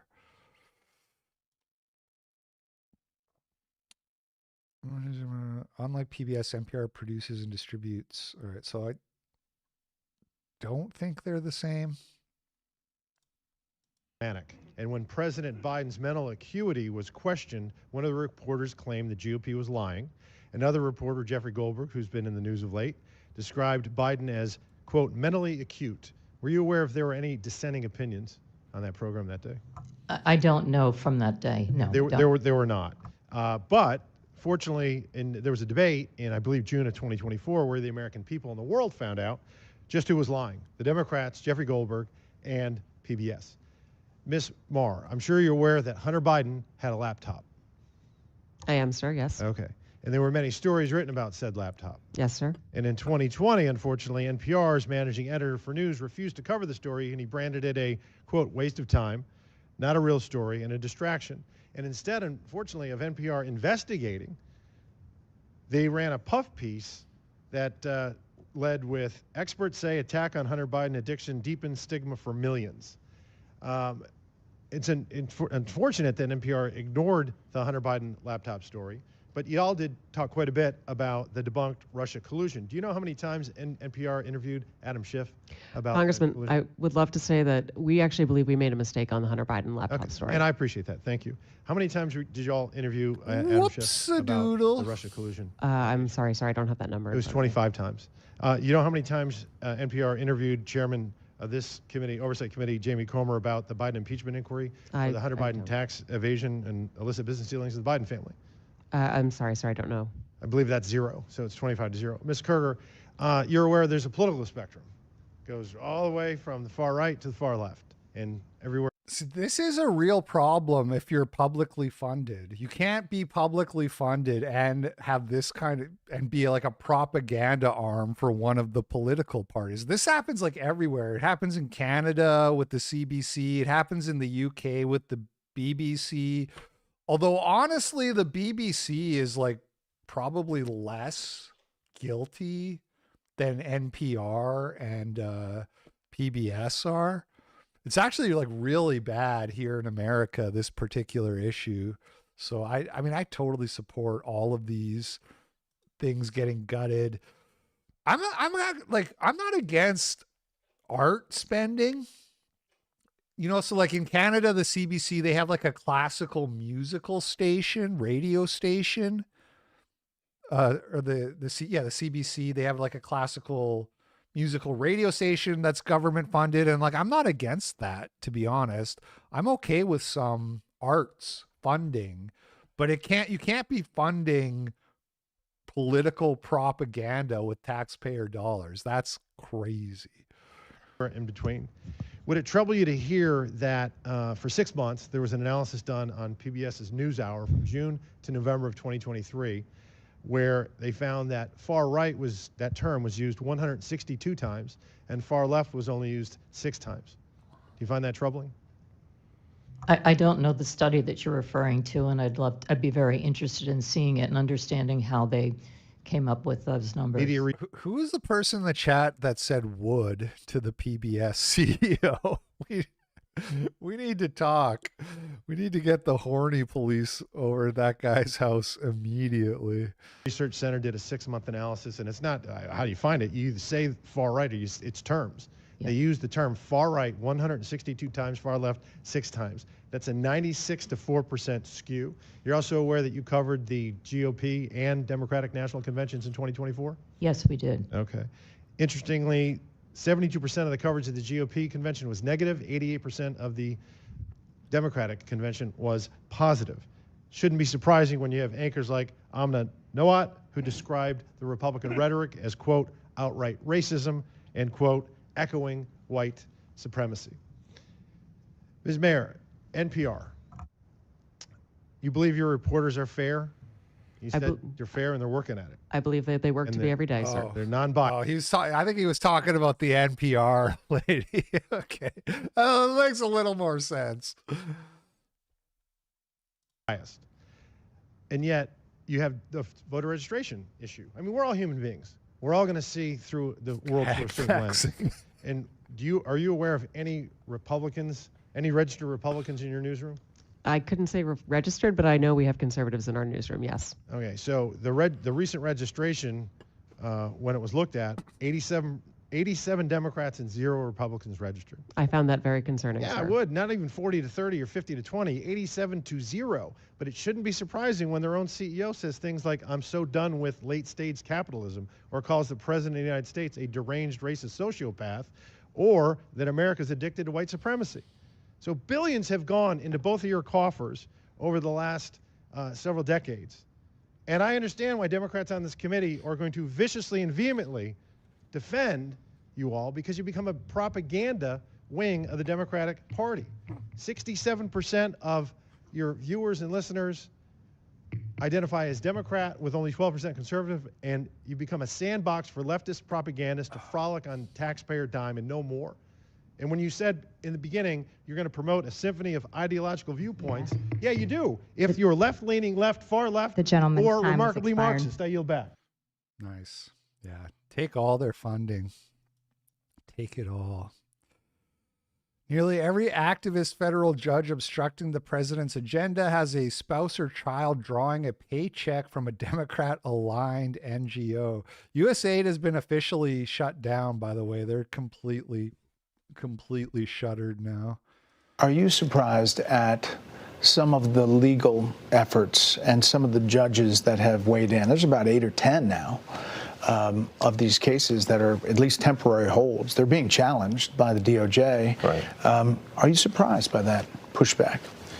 Well, it's the DC Circuit is notorious for having a very far left bias. And when you look at the people close to some of these judges, where are they working? Oh, they're working at these NGOs. Oh, they're the ones getting this money. Does that seem like a system that lacks corruption? It sounds like corruption to me. Are you surprised? Yeah, that's an obvious conflict of interest if true.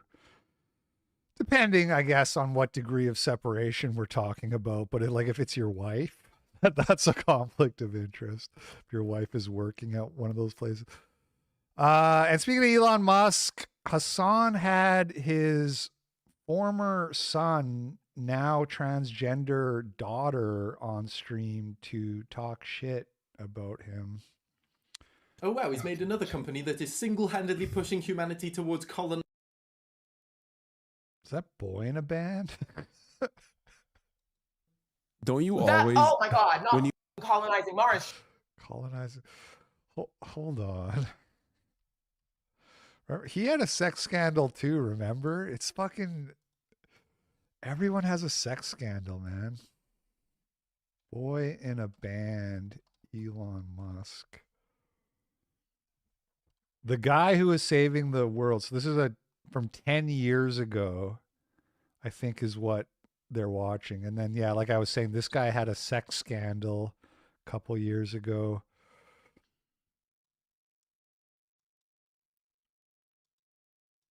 That's not happening, people. It's Who's the hot chick? Yeah, bad news, brother.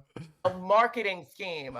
The way he talks is very much the way gay men talk. It's very gay man giving. It's a do you know how long it would take to colonize Mars? Do you know how long it would take to terraform that thing? It's a fucking marketing scheme that everyone somehow falls for. This is my native language, I promise. That everyone somehow fell for, despite being like debunked by a fucking Google search. Like, are you serious? No, I do. Are you serious?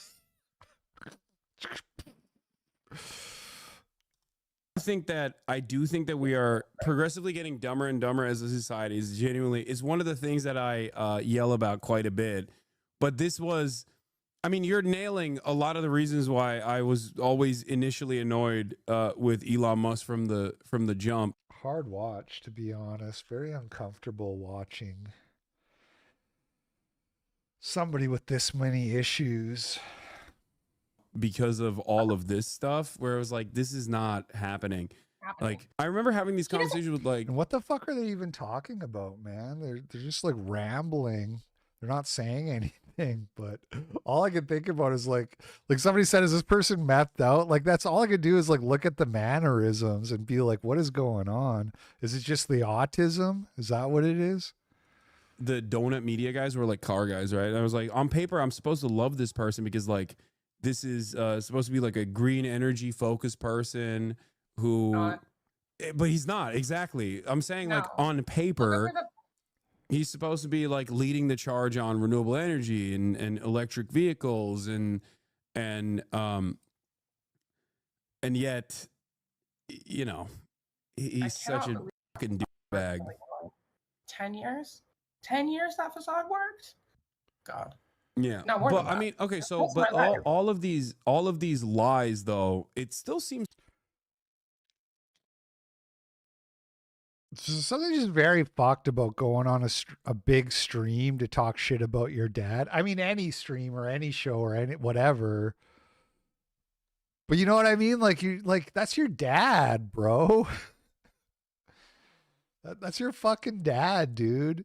You're gonna probably, if you have any like sense of decency and self-reflection, you're gonna regret this down the road when you realize that that's the person who gave you life and gave you a life and provided for you. it's the work because I mean, this is the first time I've ever experienced He said they killed his son. He did say that.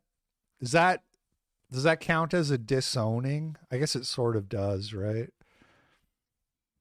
I guess it's a little bit more understandable under those conditions. But it's also, it's a failure of Elon that it got to this point. Elon let them do the transition. And when I say them, I'm not using like pronouns for this guy. I'm saying like the whole industry, all these doctors and psychiatrists, he let them tell him how to raise his own son. He let that happen. I've expected, and people who understand the market a lot better than me have thought that like, oh, well, we should short Tesla. It's inevitably going to Look up E ratio and then look at Tesla stock compared to other car companies. Yeah, no, exactly, because it's not a car company, it's a tech company, right? It's just like a silly. Look at the what? Compared to other car companies. What ratio? Going to And the market a lot better than me have thought that like, oh, well, you know, we should short Tesla. It's inevitably going to Look up E ratio and then look at Tesla stock. E ratio? I'm not a stock guy. Oh, earnings. That's what it is? Earnings ratio Tesla.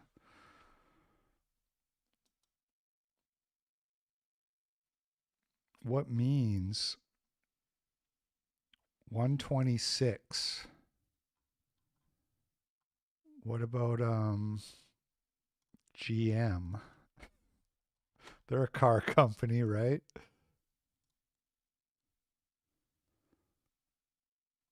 4.41.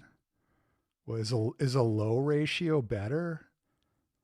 This is not my wheelhouse, man. I don't know why I'm even bothering. Compared to other car companies. Yeah, no, exactly, because it's not a car company, it's a tech company, right? It's just like a silly. It's not a car company. It's a Ponzi scheme. Yeah, exactly.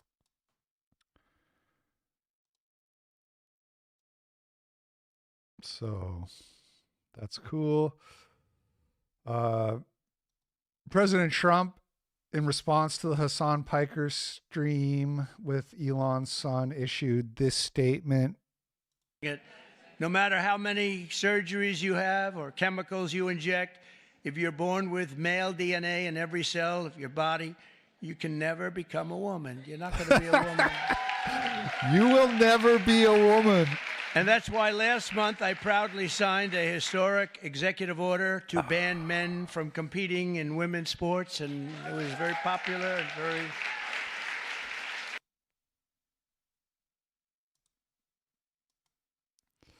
All right, moving on.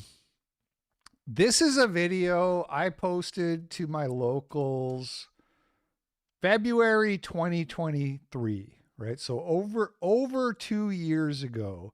And it's called Censorship, Big Con, and the JQ, or Reality is Racist. I don't know why I put Big Con, and like I should just put Con Inc., because that's what I was trying to, there's already a term for that I was trying to convey. But regardless, title issues aside, this idiot video, which I haven't rewatched, I'm going from memory here, but it has aged very well. It's aged like fine wine. I essentially talked about how the Daily Wire loves to have people like Fuentes censored, and the reason they profit so much from the censorship in these big Con Inc. companies is because the audience is more based than the pundits are, because the pundits are submitting to the advertisers and being like, we have to be advertiser friendly. But the audience doesn't give a shit about being advertiser friendly and just wants the truth. And so I said 2 years ago, this is a big problem for these companies. They see which way the wind is blowing, and they don't know what to do other than keep everybody who's telling the truth suppressed and ostracized and marginalized so that they don't come and steal their audience.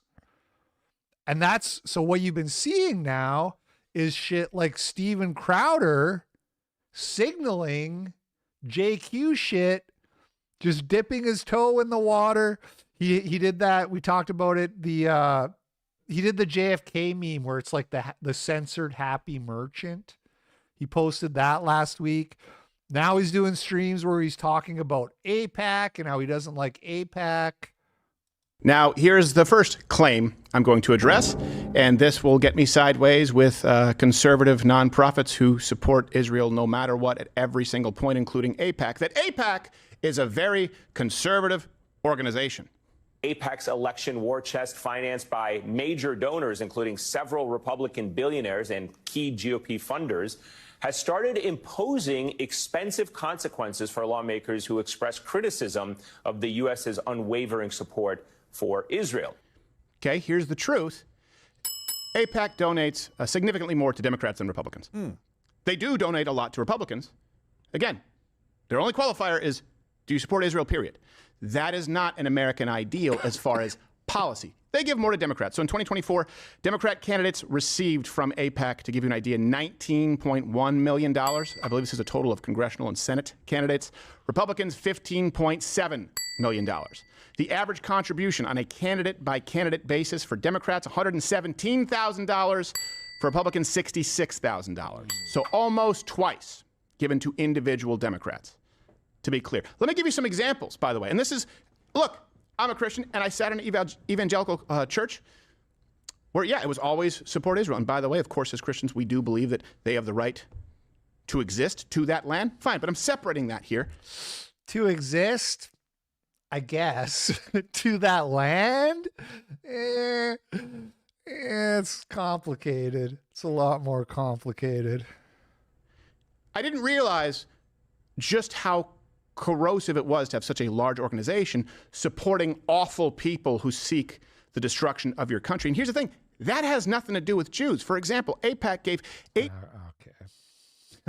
Let me stop you right there. Anyway, point is, he knows which way the wind is blowing. So now he's doing the most sort of, how can I kind of like dog whistle this without actually getting myself into trouble? And maybe part of the reason he has suddenly started doing that is because of these stories of how much problems the Daily Wire is having. There was a lot of rumors about the Daily Wire going bankrupt this past week.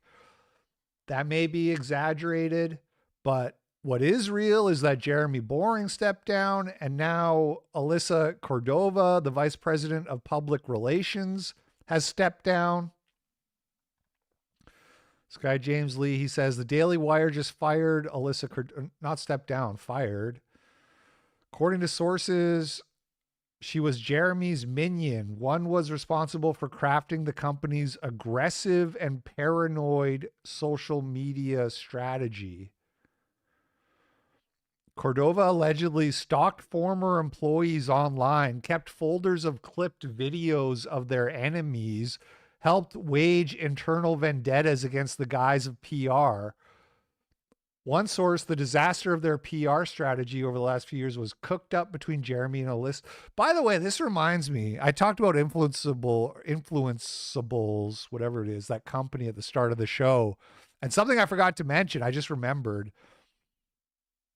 2 years ago, that company did a campaign that was like hashtag Fed Fuentes.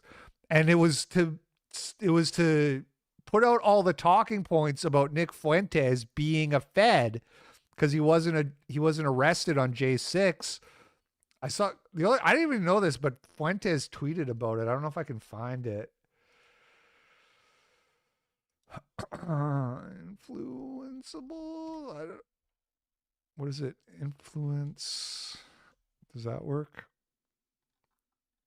All right, here. So here, this tweet. This week, Republican influencers were caught pushing an undisclosed influence campaign on behalf of soda companies. 2 years ago, Influenceable launched an undisclosed paid campaign to call me a federal agent. And you see here, it's got the talking points, and it's all like, it's every A-log talking point you've ever heard. And just take a second to think about it. This is somebody spent tens of thousands, if not hundreds of thousands of dollars on this. Somebody said, I have tens of thousands of dollars. What should I do with my money? Oh, I know. I'll pay influencers to accuse Fuentes of being a federal agent in undisclosed marketing campaign.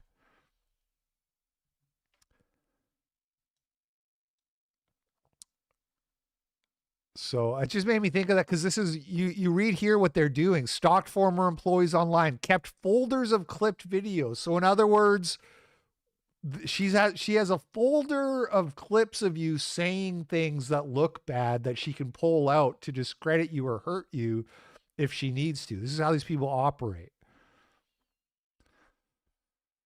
Mass layoffs. The Daily Wire is shuttering its kids division entirely, roughly a quarter of the company, and internally, people are furious. One source put it bluntly, if they let Jeremy go a long time ago, many people would still have jobs today.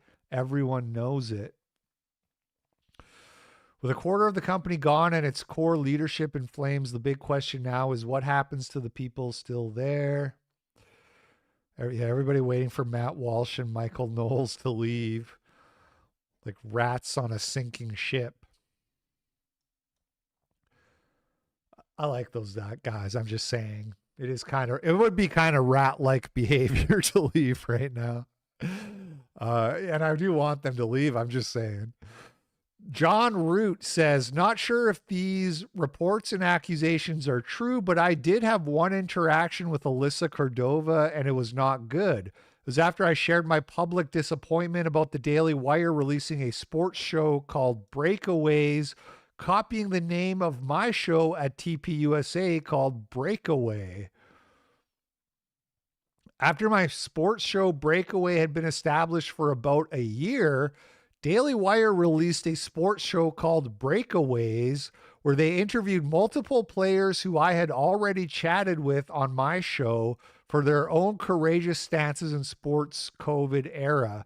So it's these people who didn't take the shot and then they weren't allowed to play or travel or whatever. So that's how you get the Breakaways title, right? They're breaking away because of their principles. And Daily Wire just straight up copied this dude. Just did the same show with the same name and interviewing the same people.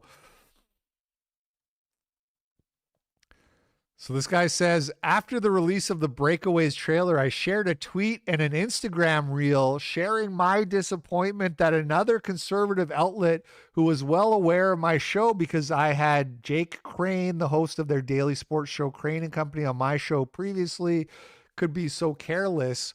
That then led to Daily Wire's VP of PR, Alyssa Cordova, reaching out to TPUSA to get me to delete my posts. See what I'm saying? Pro censorship. Turning Point USA and Daily Wire have had a long-standing relationship, as do many conservative media outlets with each other. The conversation started with Alyssa and Daily Wire reaching out to TPUSA executives, providing no apology, but telling them to tell me to delete the posts because it was hurting the launch of Breakaways. I refused, but requested a conversation with Alyssa Cordova to rectify the situation. Here's how my phone conversation went. When I chatted with Cordova, she was combative and gaslit me throughout the entire conversation, claiming I was disrespectful for posting about this publicly, again, issuing no apology. She also claimed her and Daily Wire didn't know about my show, the name couldn't be changed, and deleting the post would be a sign of good faith. Deciding the juice was not worth the squeeze and to keep the peace between the organizations, I said I would delete the posts if Daily Wire would post a public apology and or set up a meeting with the Daily Wire executives to talk about working together on sports-related content. She agreed, but she and Daily Wire never followed through. Ghosted. Very interesting. One more observation in my Jew log. This whole situation left a sour taste in my mouth. So, there you go. She's gone now. But the Daily Wire still has their strongest soldier, James Lindsay. Thanks, Mr. LP, and also chat. Getting some good laughs at work. Thank you, Salty Nuts, for the $5. It's good to be back, everyone. It's good to be here with you on this fine Monday morning as we wrap up the show soonish. James Lindsay so bright and but first, spreading thoughts that miss requisite. Let's see what he has to say today, Mr. Lindsay. But first, the requisite jingle. And it's very weird, maybe providential. I'm making this statement in this room, given this history I have in this room today. 3 months, and America is going to be tested like it has never been tested. And we are going to face a lurch from our young people into Nazi ideology, into anti-Israel hate, into anti-Jewish sentiment, into racism like we have not seen in decades, maybe ever. How do we stop? James, I can only get so bricked up. Please slow down. Maybe ever? This. I was going to start with a joke. My friend said, tell a Jewish joke. Here's the Jewish joke I picked up on the internet. Maybe you won't get it. I am paid by Israel to make these remarks. That's like as bad as Jesse Lee Peterson's, but not funny. Jesse Lee Peterson's were funny, but I'm saying like structurally, right? All the shit that guy Friedland was complaining about, how that's not how a joke is structured. He's like, okay, here's a joke. I am paid by Israel. Like, that's not a joke. There's no setup. There's no punchline. But it reminds me of Jesse Lee Peterson being like, Jews love money. I don't know. Jew love money. Jews have big nose. I make this joke now because what I want to say is that the values that PragerU is teaching to our children are exactly the solution to this problem. It's, oh my God, liberals, man. Teach boys not to rape. Hey, man. We should teach boys not to rape. Oh, is there a rape problem in the black community? Let's send them some PragerU videos when they're kids. That'll fix the problem. You see how detached from reality these people are when they come out and say, the solution to our problems is more PragerU videos. We got to teach kids to love Jews. We got to get them young. Not a groomer, I'm not a groomer. I'm not indoctrinating them. I just need to get them young so that I can brainwash them to love Jews before they get old enough to start reading any other opinions or facts. It's not grooming, though, I promise. Marissa did not put me up to shilling for your organizations, what the point of the joke was. The values of our country. Oh, sorry, that was still part of the joke. Right, so, okay, I get it. So he's sponsored by PragerU, but not really. But then there's a fucking literal PragerU watermark on the video. So you're telling me they didn't pay you to get up there and do this talk? Is that what you're telling me? Country, of our Bible, of our history, are exactly what stands between us and the abyss. Our Bible, James? Aren't you an atheist?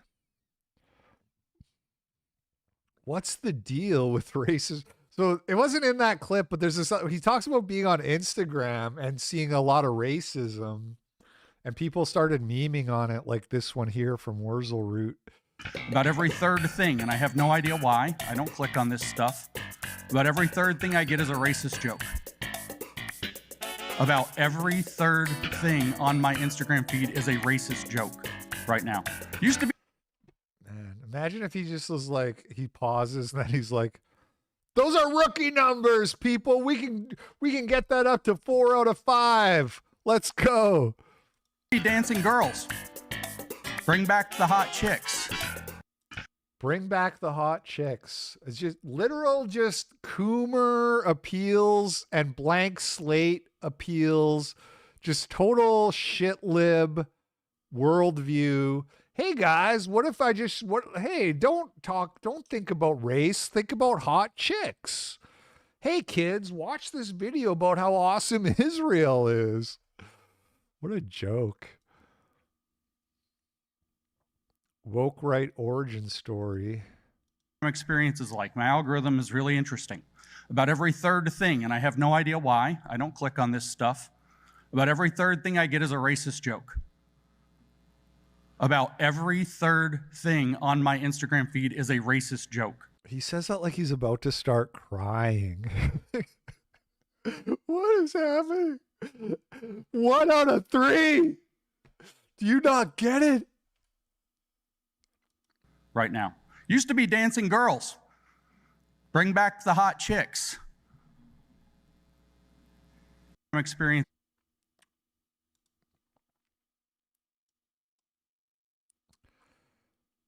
James Lindsay, we're already at the point where we're wondering which mainstream conservative institutions can survive attacks by the woke right, and people still don't believe it exists. Either we reject it soon or it destroys conservatism, MAGA, America, and most of your kids. Ian Carroll says, Jeremy destroyed the Daily Wire all on his own, bro. We're just watching. And James Lindsay says, write whatever, fraud. And then he posts this 420p screenshot of people responding to Matt Walsh telling him to leave the Daily Wire.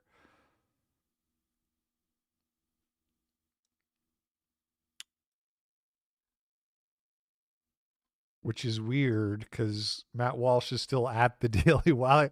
Like, how is that destroying the Daily Wire? They can't function without Matt Walsh. Ben Shapiro denies the claims of bankruptcy, though, which that probably has been exaggerated, that they're actually going to file for bankruptcy. I saw a tweet this past week, a viral tweet that said that they had hired a bankruptcy lawyer.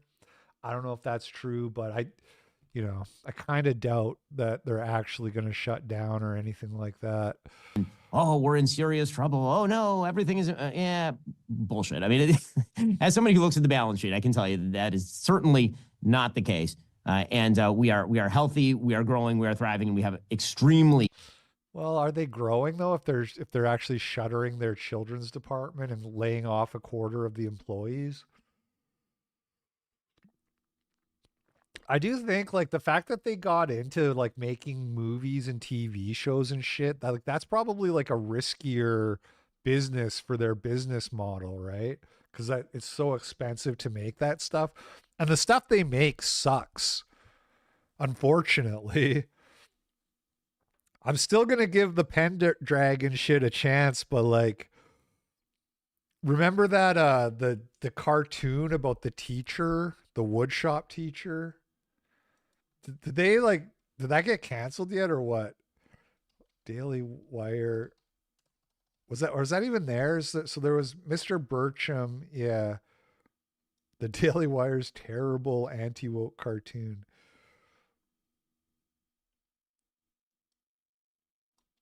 The shit they make is so bad because they don't know. They're boomers, you know what I mean? They're just boomers incarnate. They don't know how to do art. They don't know how to do content. Is it canceled? Potentially renewed 10 months ago.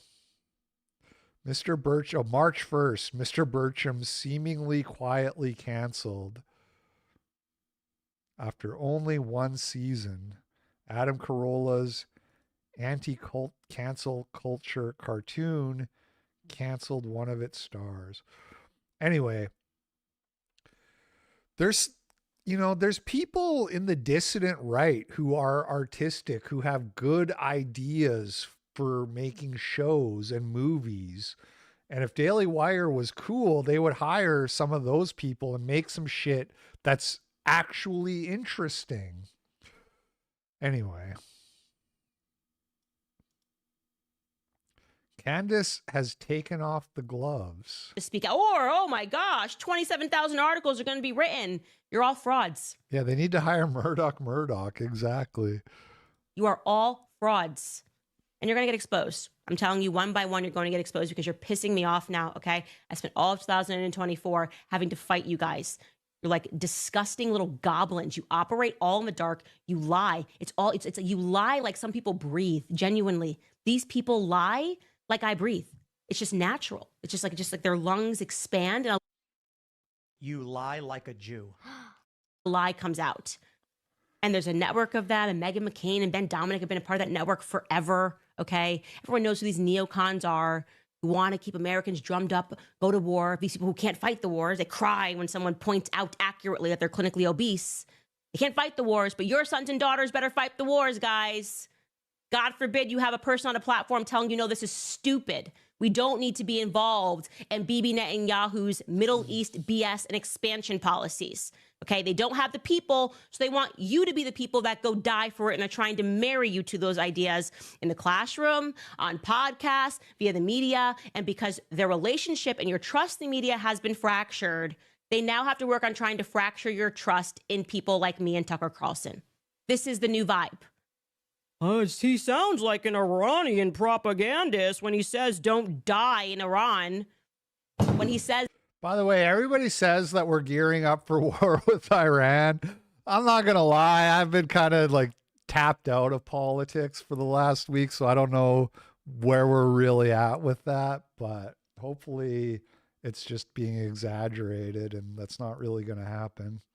That obviously no person should send their kids to die in the Middle East because this has been... Dude, I will say this, though, on the topic of being tapped out of politics. Twitter kept going down in the morning, and so I'd be at the gym working out here on my week off, or just this past weekend on like Saturday and Sunday at the gym in the morning, and Twitter is down. And I just like, I realized like my phone has nothing to offer me without Twitter. I would get bored of my phone in about 10 seconds and put it back in my pocket without Twitter, other than like listening to music on my AirPods or whatever, because there's just not like, what am I going to do? Check Facebook, check my YouTube comments. I do like to check the YouTube comments, but you have to be making content and that you get through that pretty quickly. So yeah, the Twitter was down and I was just like, holy shit, I don't even know what to do with myself. I guess I'll just sit here in silence while I wait to start my next set. In our policy, our flatline policy for the last decades, and nothing good has come of it. Literally nothing good has come of it. They can't even pretend anything good has come of it. Look around, look at your streets. Look at your country. Is your country cleaner? Is your country better for having fought Israel's wars for decades? Oh, that's anti-Semitic. I know, RFK Jr. I know, RFK Jr. I hope they don't expose anything about you. All the rumors Olivia Nuzzi is circulating about you. But don't worry, she tells people that she wants to protect you. She does actually really like you and she loves you. She has a soft spot for you. She does. That's a fact. You all sicken me. I just want to say it again. You all sicken me. I'm done with the hit pieces. I'm done with you. I'm done with you. John Doyle and Alex Stein talk about Nick Fuentes. I look at people that don't like you that I think unfairly gets accused. They say this guy, have you ever heard of Nicholas Fuentes? Yes, yes. Very famous guy. You know, they say he's a homosexual. I don't believe he's actually gay, but if everything that you said, I was kind of like, wow, you and Nick are kind of aligned, like, you know, that you can kind of almost turn off the gayness by not having sex. And then love Nick, but he always talks about how he doesn't want to have sex, right? So. What?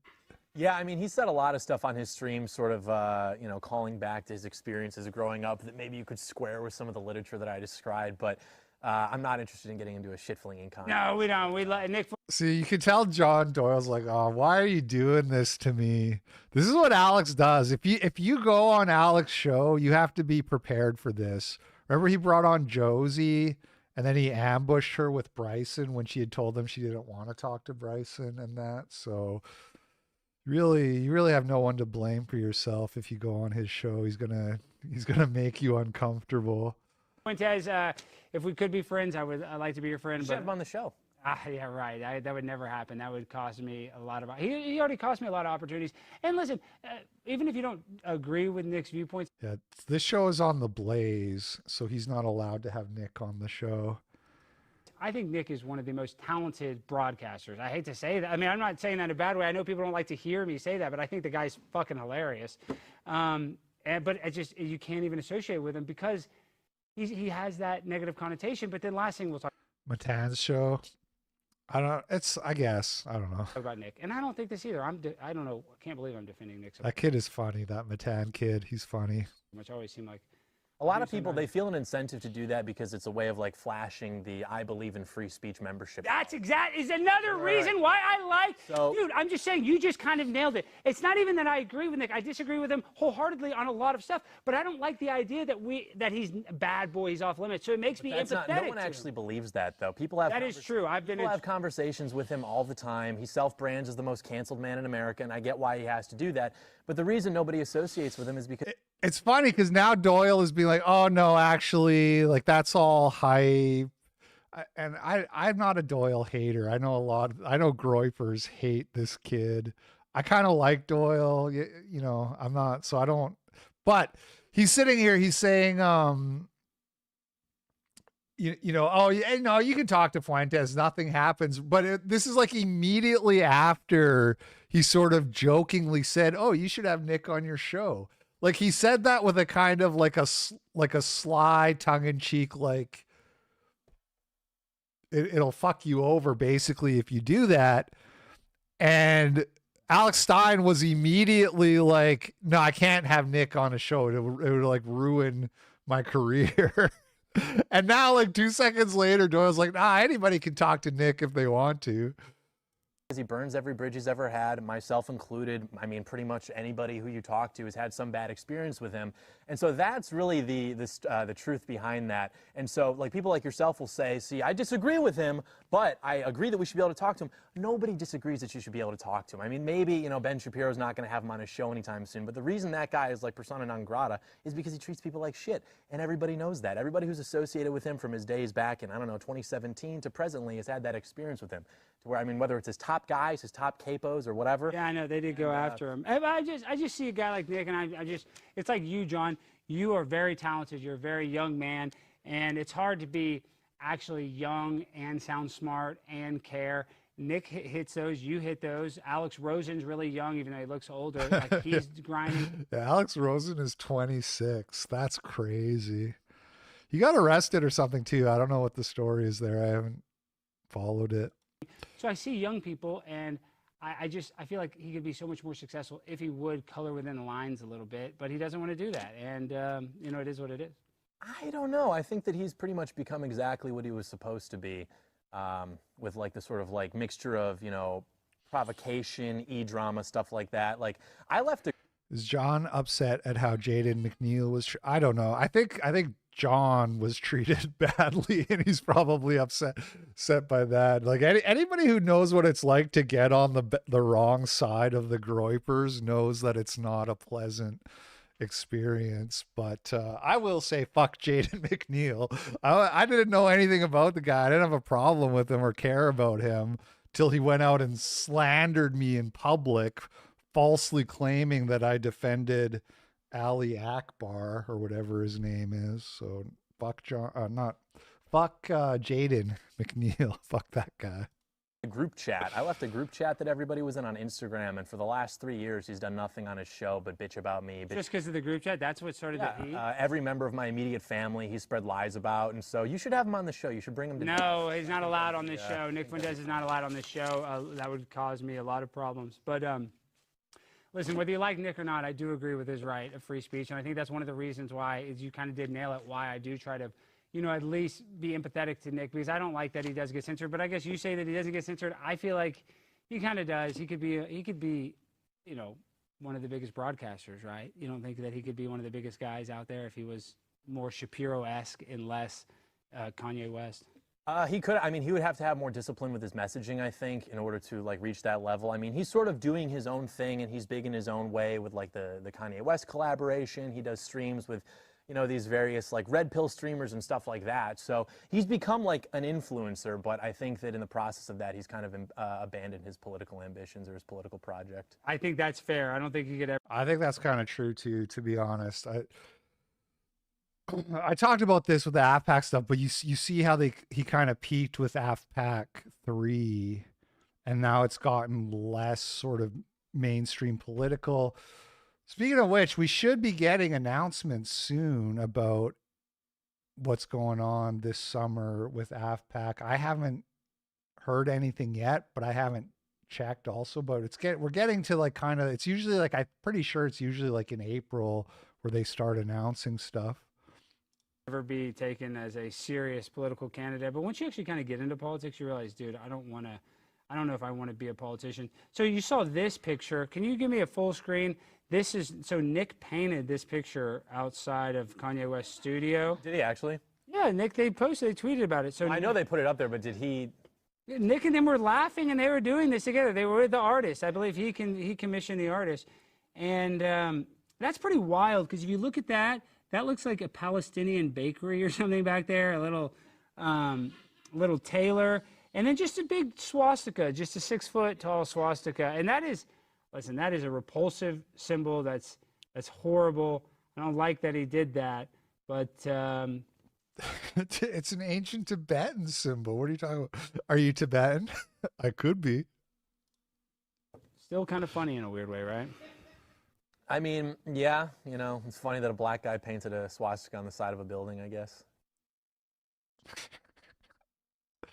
All right. Okay, we're basically done here. Although I would be remiss to not do a quick round of ethno guesser. I haven't tried this yet. I saw Steve Saylor tweet about it. I haven't tried it. I'm sure it's probably really hard. All right, so 10 challenges a day. Let's check it out here. Where does this ethnic group originate from? These guys are, they're kind of given like Filipino, but it could also be some kind of North African or Arab, or this could even be like Pakistan.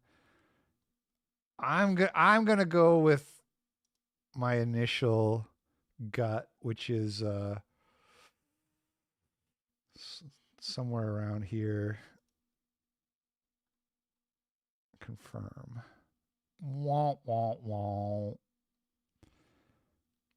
Northwestern Africans. The Moors. I'm sorry, the correct answer was the Moops. All right, next face. Score 0. How close do you got to get to? Would you have to be in the red to get a score? Is that how it works? Okay. Obviously Africans here.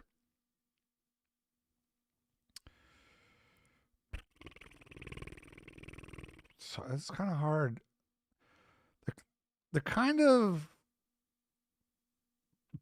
better than average looking Africans, I would say. So not like Somalis, maybe Nigerians or something like that, Eritreans. I'm going to say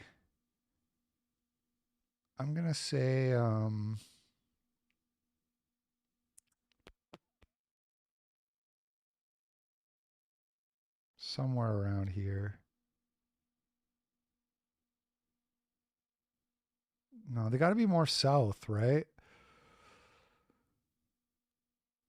Mozambique. All right, let's try. What do you guys think? Ivory Coast? They look like blacks. Niger.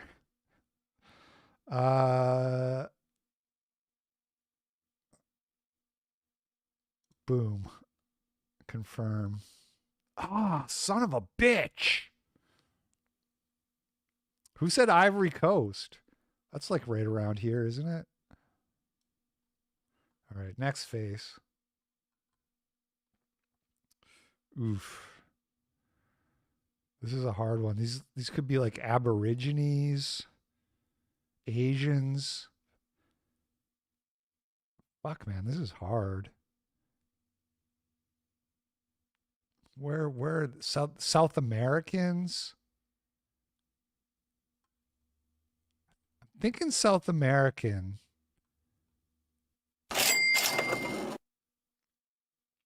Hey LP, hope the vacation was great. Looking forwards to regular videos and streams. Thank you. God bless us all. Thank you, my man. Thank you for the $5. Appreciate it. How do you? Problem is, how do you get? Okay, here we go. This is like, we're talking like Chile, Argentina, maybe Guatemala, maybe something like that. Paraguay, something like that.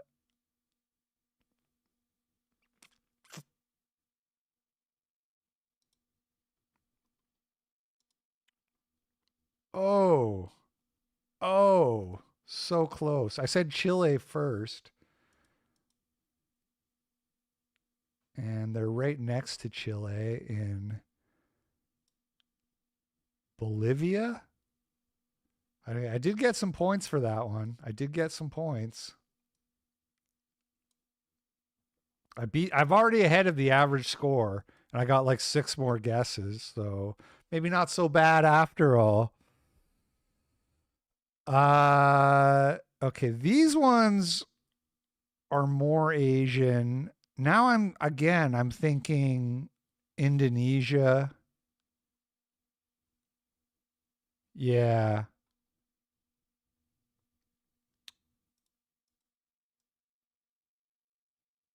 Malaysia, maybe Malaysia.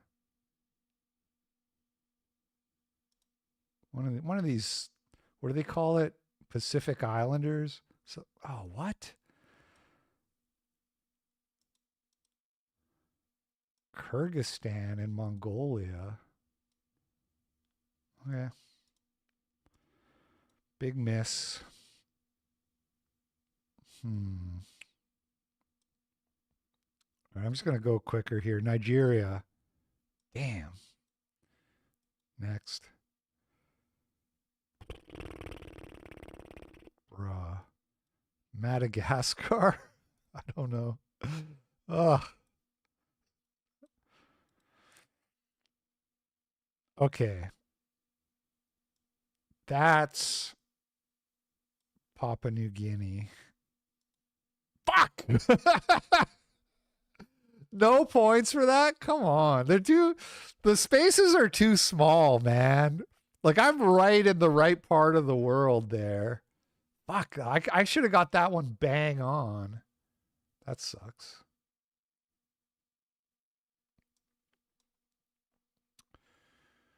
Okay, finally some whites, but now you realize how hard it is to do the whites, which is considerably hard. $3 the correct answer. Anywhere but my country. Yeah, thank you, Sally. Dude, I don't know, man. This could be anywhere. That's the problem.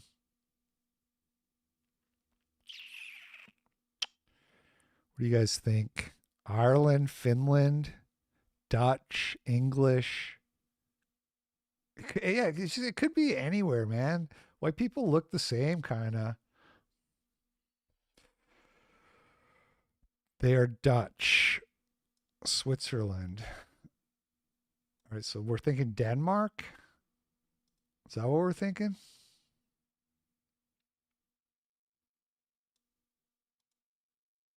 Ooh, who said England? They are English. All right, 2 more. Okay, this is like some kind of like Pakistan area. Somewhere in this part of the world. Or it could be like Myanmar, Bangladesh. Could be somewhere around here, but I'm not sure where. I'm going to say no, not Bangladesh. I'm going to say Myanmar, actually. Egypt. Way off. Okay. I think we're back in Western Hemisphere here.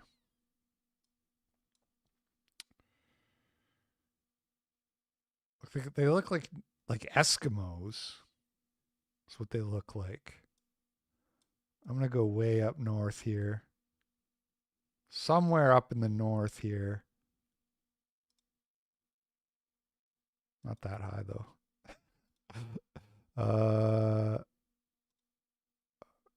Now I'm hedging to try to get it within the circle, but all right, let's see.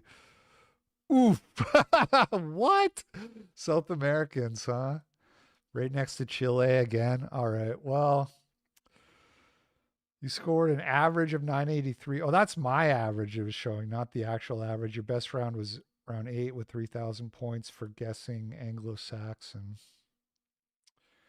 All right. Well, it's pretty hard, man. It's a pretty hard game. All right, y'all. That's it. That's the show. Amazing support today. Thank you, everybody, for all the super chats. Really appreciate it. It's good to be back. Be back again tomorrow with another show. Oh, I am going to do the final episode of Wolf Among Us tonight, gaming stream. I meant to do it on Friday, and I even thought about it, but then I forgot I had shit going on. So I'll be doing that, but it'll be a little bit later. It'll be more like 7:30 tonight because it's my son's birthday today. He turned 4. Happy birthday, Joshua. And yeah, I really need to work on my racism. Yeah, I did. I was hoping to do better than that. Anyway, so that'll be around 7:30 tonight after the birthday festivities are finished. Thanks once again for the amazing welcome back. You guys have a great day, and I'll see you next time. Peace.